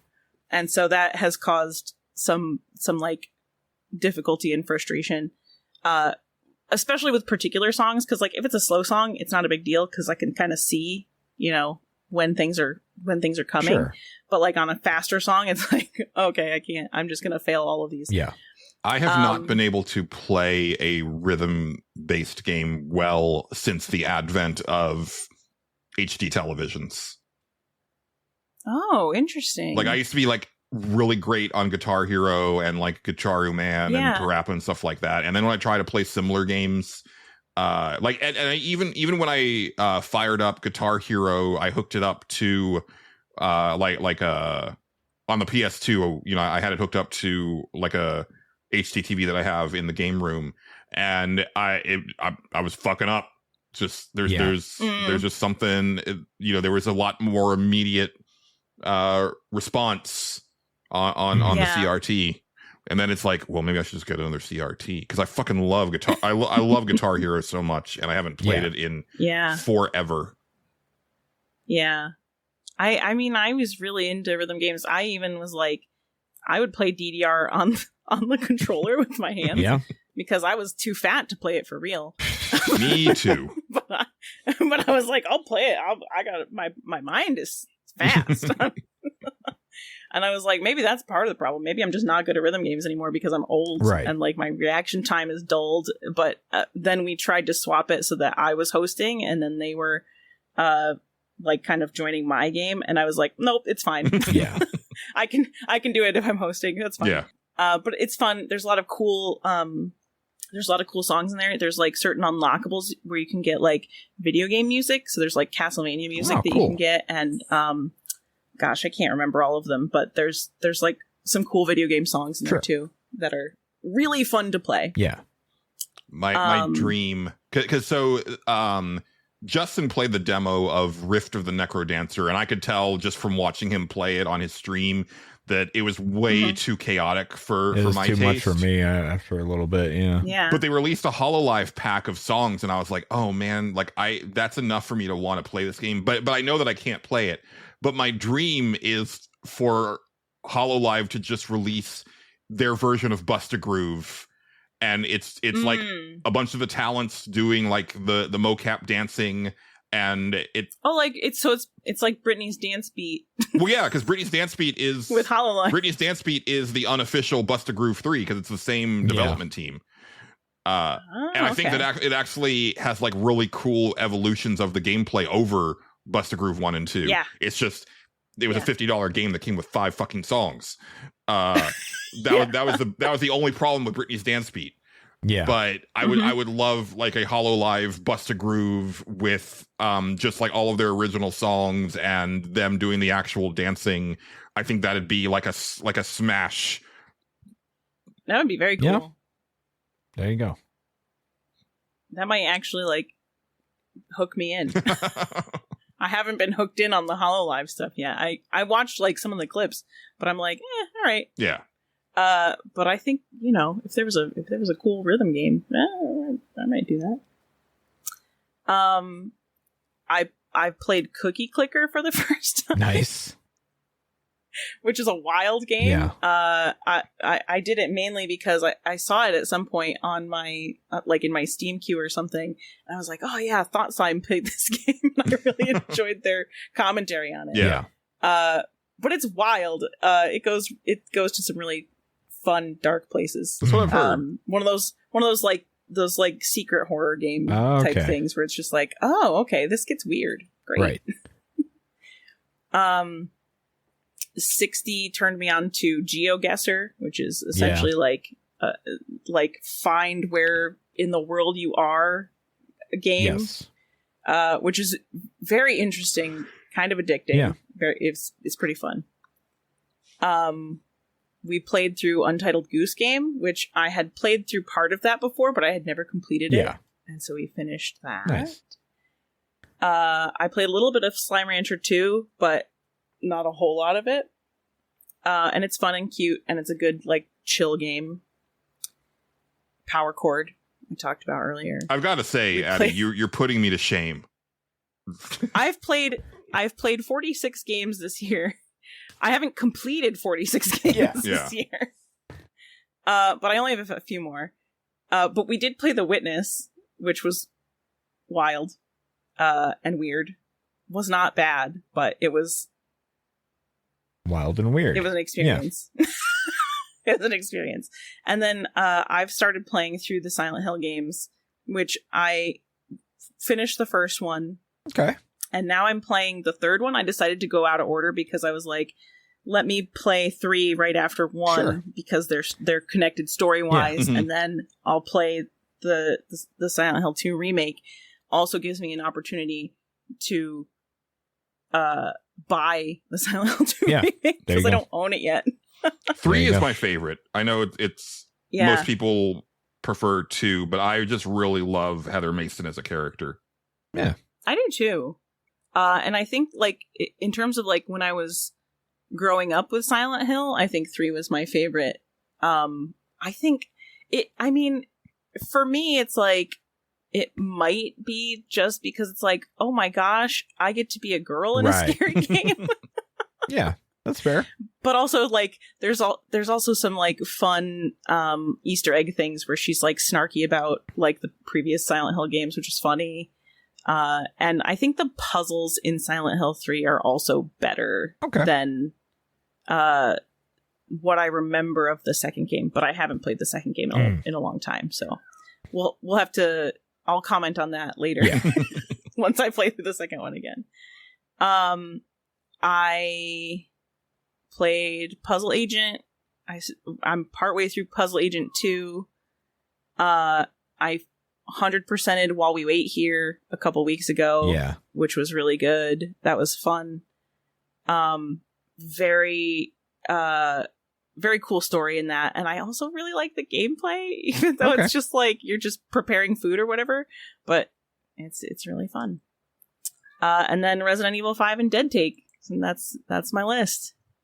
Well, there you go.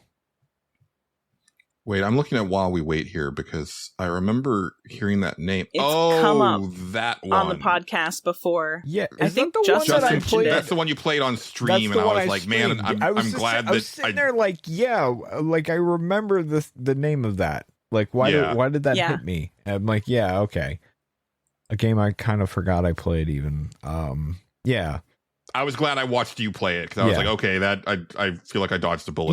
You can probably get as much out of watching it as actually playing it. I think that's true.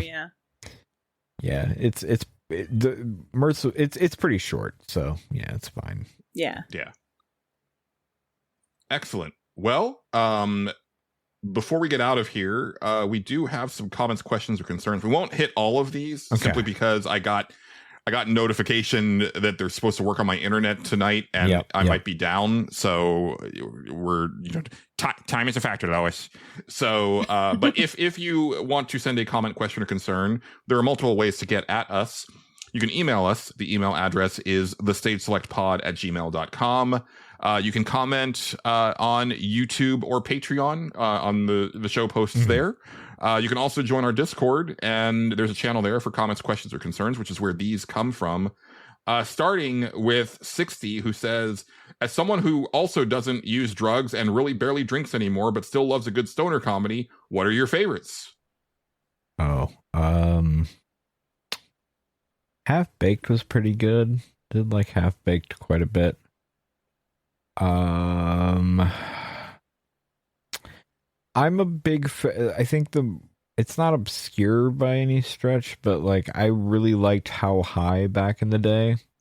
I remember really enjoying How High. I've only watched it the one time, but I remembered enjoying it. Yeah, I there's probably certain things that don't hold up in it now, but I haven't watched it in a long time. But I remember really liking it back then. Harold and Kumar's pretty good. That one's a good one. Trying to think of any other ones. Those are the ones that stand out in my mind. Was Half Baked and How High for whatever reason. I think as a standalone stoner movie, my favorite is Dude, Where's My Car? Yeah, which I think has just like some incredible bits that still make me laugh to this day. The tattoo scene is one of my favorite bits in movies. I love the drive-through scene. It's also very fun to watch because you can tell that they really didn't want to get slapped with a rated R rating, but like it so wants to be a rated R comedy, and I've watched it with the commentary on with Sean William Scott and Ashton Kutcher, and they're just like, yeah, man, like we were having to come up with all these ways around like the drug stuff at a certain point, and this and that, and it's really funny, and it's got so many weird things like the alien plot, we will banish you to Hoboken, New Jersey. Like I don't know, I love that movie. As far as a franchise, though, Harold and Kumar is like far and away. Like I fucking love that series. They announced they're making a fourth one, and I'm so excited. I've only seen the first one, I'll admit. So. Oh man, yeah. I've also only seen the first one, but that is my answer: is Harold and Kumar. Yeah, they're fucking great. Yeah. I'll be honest, I didn't even really know they made two more of them. I'm like, oh. Harold and Kumar Escape from Guantanamo Bay, which takes like it starts literally minutes after the first movie ends. Oh right, yeah, okay, I remember I remember that name now that you said it. And then a very Harold and Kumar Christmas. Okay, yeah, did not know that one existed at all. Yeah, so which is the first one that came out after Neil Patrick Harris came out. Right. So that's they have some fun there. That's fun. Yeah. I really do feel because Neil Patrick Harris said that like he was really worried about taking that role in the first movie. He's like, I don't know what this is going to do for my career, and it's like that saved your career. It actually saved him. Yeah. Without that, there's no Barney Stinson, and without Barney Stinson, we're like, oh, remember Doogie Howser? Like, I wonder what happened to that dude. Pretty much, yeah. Exrian says, we want to know the extent of Justin's aversion to certain words. Oh, boy. So here's a list that we made. Julian can read them off, and Justin can give us a yes or no. Okay. I'm so sorry. Periphery. That's not bad. That's a band. It's fine. Okay. Pantry. That one's close, but it's not as bad. Persephone, which I'm just going to disqualify because it doesn't end in a Y. It's a Y sound. Yeah. But it's not bad. Yeah. That's a name. There's too many syllables. Yeah. It's got to be short syllables. Yeah. Pantry, so psychiatry Pantry is really close. Pantry. How about punchy? Punchy? Punchy. I don't know. That's fine. I think it's the S. The S's are real rough for me. Okay, so final word, Justin. Pansy. Yeah, I don't like that one. I don't like that one. Yeah. Yeah, I don't like that one. Okay, so it's the P and the Y and the S in the Yeah, middle. generally speaking. That's yeah. the criteria. Okay. Yeah. I mean, but also panty. Yeah, that one. Yeah, and that's what pantry is really close. I think even when I'm saying it, I have to separate it. I think the T because the T sound and the S sound, they're not not exactly the same, but you're doing the same thing when you're like N S and then N T. Yeah. Okay. Mm-hmm. Yeah. Yep. Okay. AddieXD says most fuckable Pokemon. Oh boy. We had a whole episode about this at some point. Not us, not me and Julian. I was going to say, Justin did an episode of Clickbait Update with his sister Sam and friend of the show Mike Fallick, where Mike Fallick went off on the concept of this. Yeah. At length. Yeah. It was a whole. He's not a fan. No. He's not a fan of making Pokemon fuckable. No. No. That's very interesting to me. I gotta say, I'm in the same camp. I'm not a monster fucker. Like it's not a thing for me. Like it was not. Right. It wasn't great. Yeah. Yeah. I'm trying to think of the one that I kept going back to in that one, but I think mine is the most boring answer, which is Ditto, but in the form of a woman. Sure. Yeah. I guess that is boring. I think. Let me see if this is the one I remember. I don't know if I have an answer though, because I was like, oh, this is an interesting question, and then I was like, how would I answer this? Yeah, and I didn't actually come to a conclusion on how I would answer it. So here we are.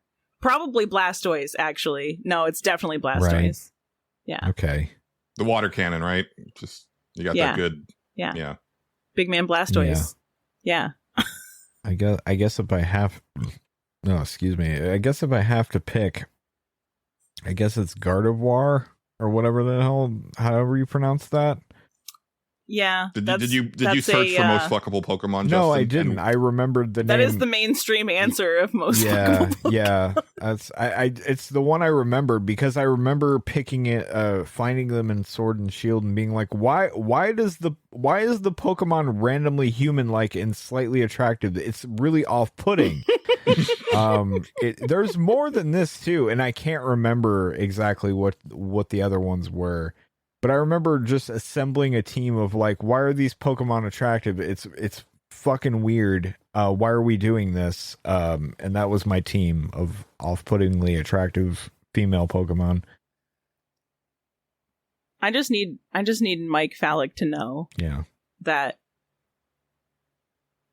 he has vibes that he would have an answer for most fuckable Pokemon. I just need him to know that that's the vibe he gives off.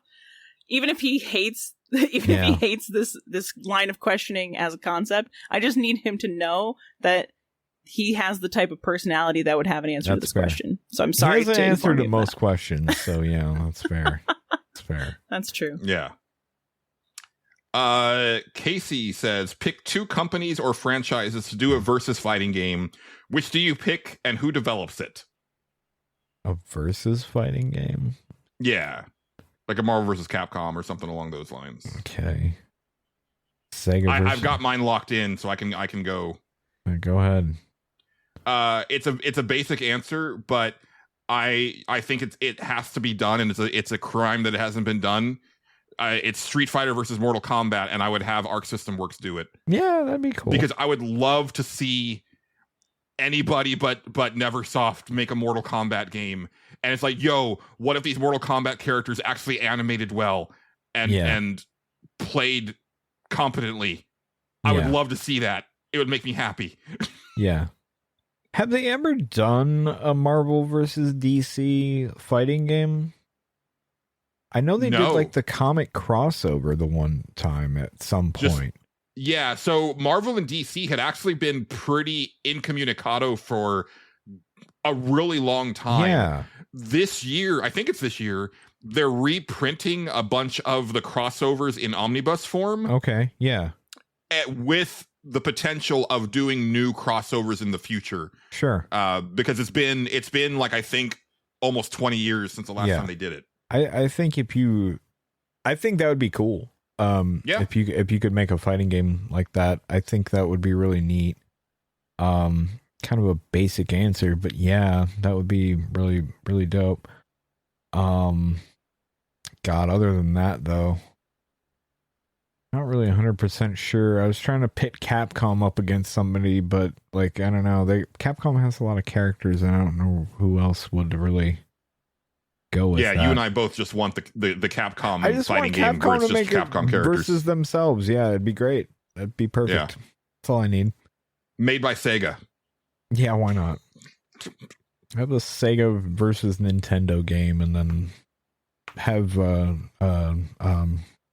fucking NetherRealm make it for some reason, so it's just Mario and Sonic giving fatalities to each other. That'd be pretty dope. I'd be pretty into that. I don't know if I have a crossover kind of answer. I don't have a combo answer. But what I do want to see is I want to see a reboot of Primal Rage. Okay. I could be into that. That's what I want. Yeah. Primal Rage versus Jurassic Park. Primal Sure. Rage versus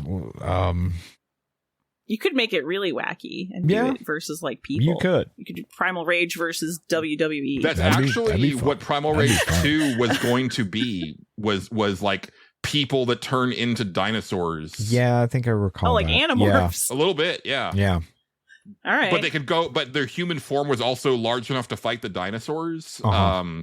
Like that game didn't officially come out, but like like an almost finished version of the arcade board came out like a couple years ago. Mhm. And so I saw like Matt McMuscles, which is one of Justin's favorite Yeah. streamers, checking it out, and I was like, that's wild. Yeah. More dinosaurs in video games, please. yeah, With feathers. I agree. No, I demand it. Yeah. no. Oh, come on. Demand There it. is They're an there art. is a dinosaur movie coming out where they've got the feathered dinosaurs, and Okay. I All right. really Here don't. we go. I'm not a fan. Ark has feathered dinosaurs. Welcome to the Yeah. jungle. Here we go. I think we're going to call it there for comments, questions, and concerns. We will hit up some more Sounds next good. week. Can I get on my soapbox for a second Absolutely. on a previous comment, questions and concerns that I heard recently? Sure. I need to talk about Edge of the Pan brownies. Listen, I don't need to, Justin, I don't need to convince you of anything. You are welcome to have your opinion. Uh-huh. I just want to put forth a defense, Mm-hmm. and that is that the Edge, if you have an Edge brownie, Sure.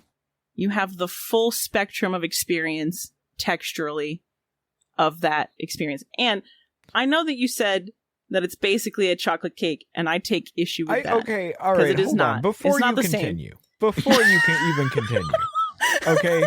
The full you're going on about this full experience. It's the full spectrum of the textural Yeah, but experience. you don't. Maybe you don't want the full spectrum because the full spectrum is part of it is awful. Like No, if we're I disagree, is what I'm But saying. I get that you disagree, and I understand you know, we're all entitled to our opinion, but like your defense here is that, well, you get the full spectrum. It's like, well, one part of the spectrum is terrible, and the other one is fine.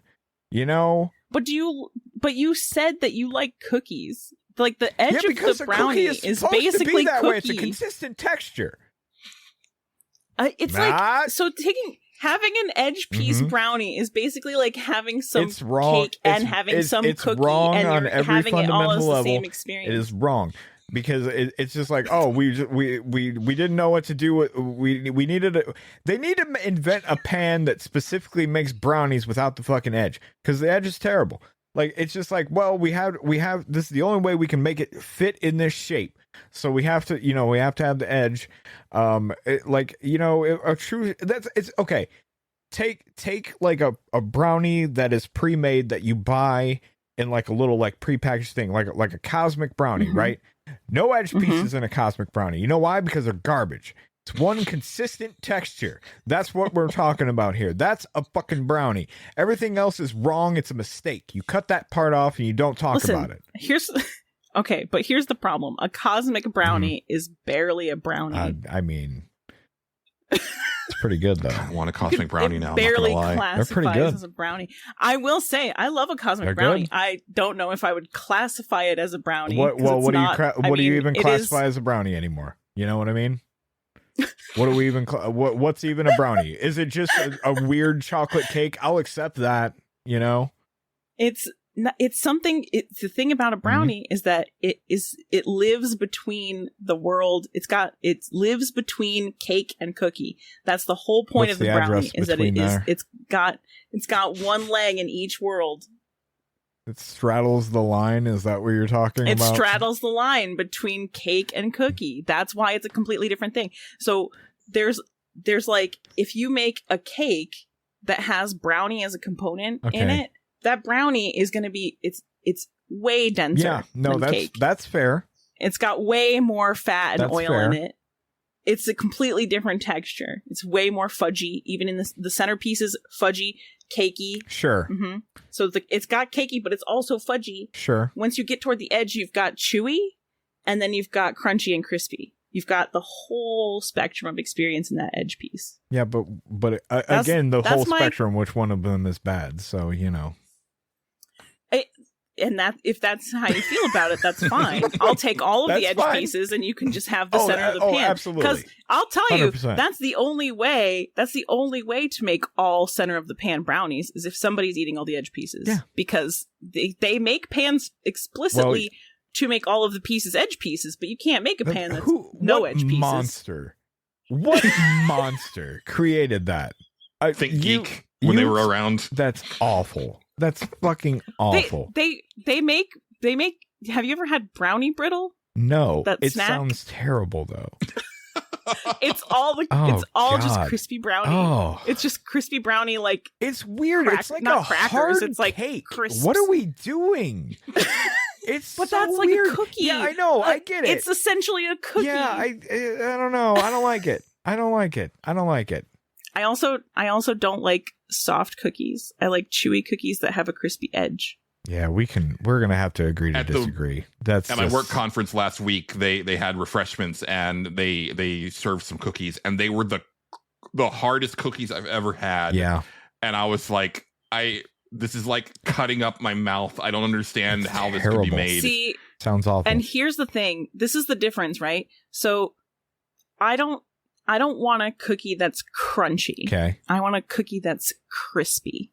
And if you understand the difference between those things, then you understand what I'm saying.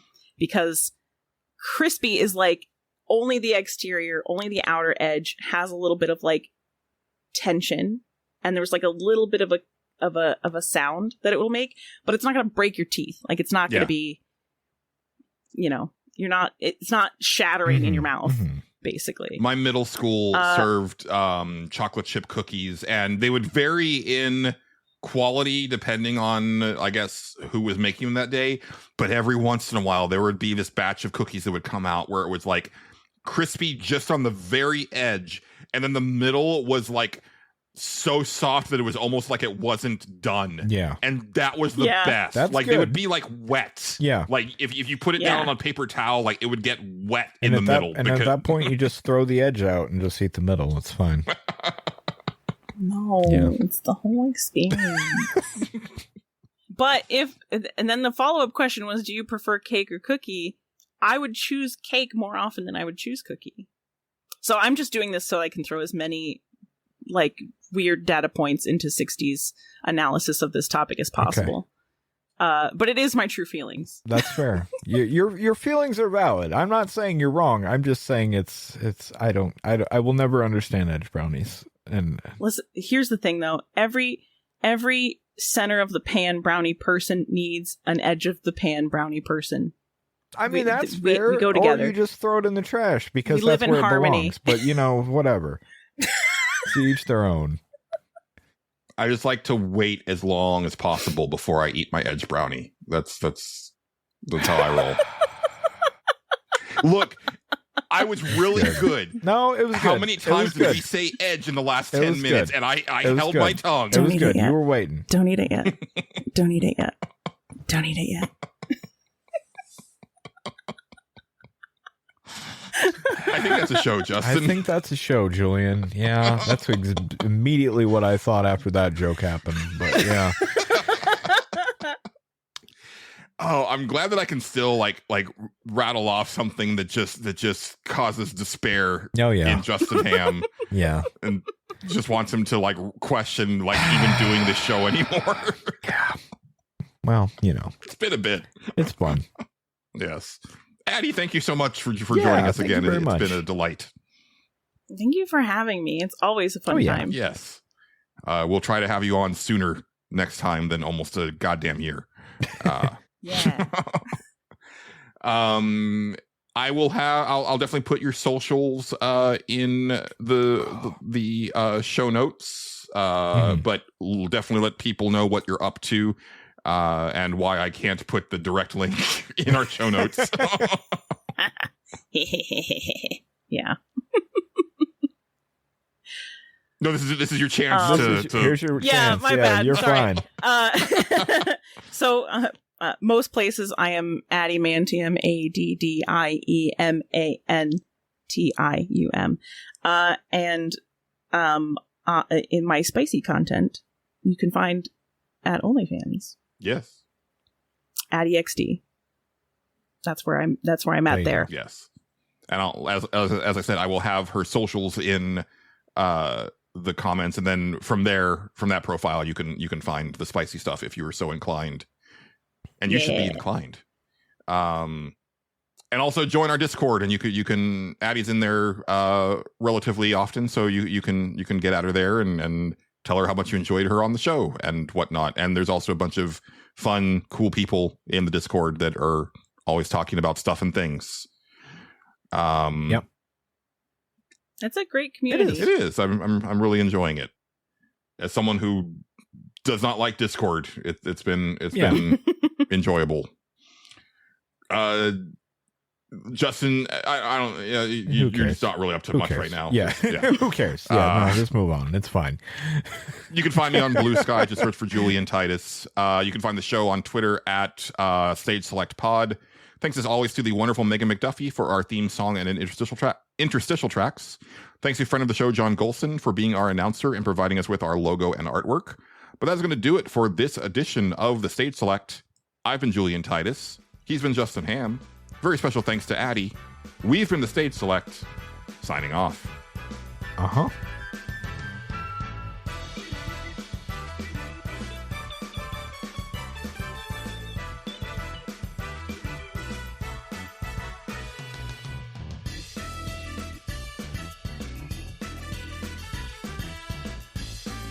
The Stage Select is copyrighted and owned by Space Monkey Mafia Productions, specializing in independent podcasting. Please consider sharing the show with your friends and support us by joining our Patreon or donating to our coffee. Thank you, and good night.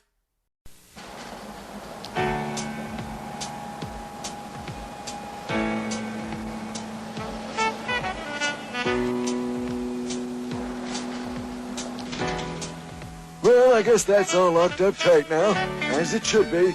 Hi there, Jody. Oh, hi, Sam. Well, everything's all safe down here. Let's go upstairs. Need a hand with him? Is he too heavy? No, I can manage fine, thank you. Well, on our way to the children's department once again.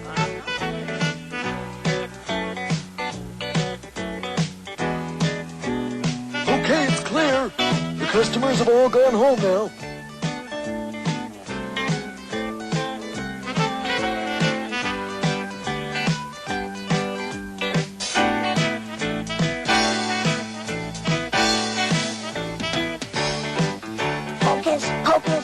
Today's special, it's for everyone. Today's special, come join in the fun. With magic everywhere, a world for us to share. and friendly faces, hoping that you want to meet us there. For today's special, it's about to appear, it's about to appear. Today's Today's special, shout it loud and clear. Today's special. Today's special is adventure.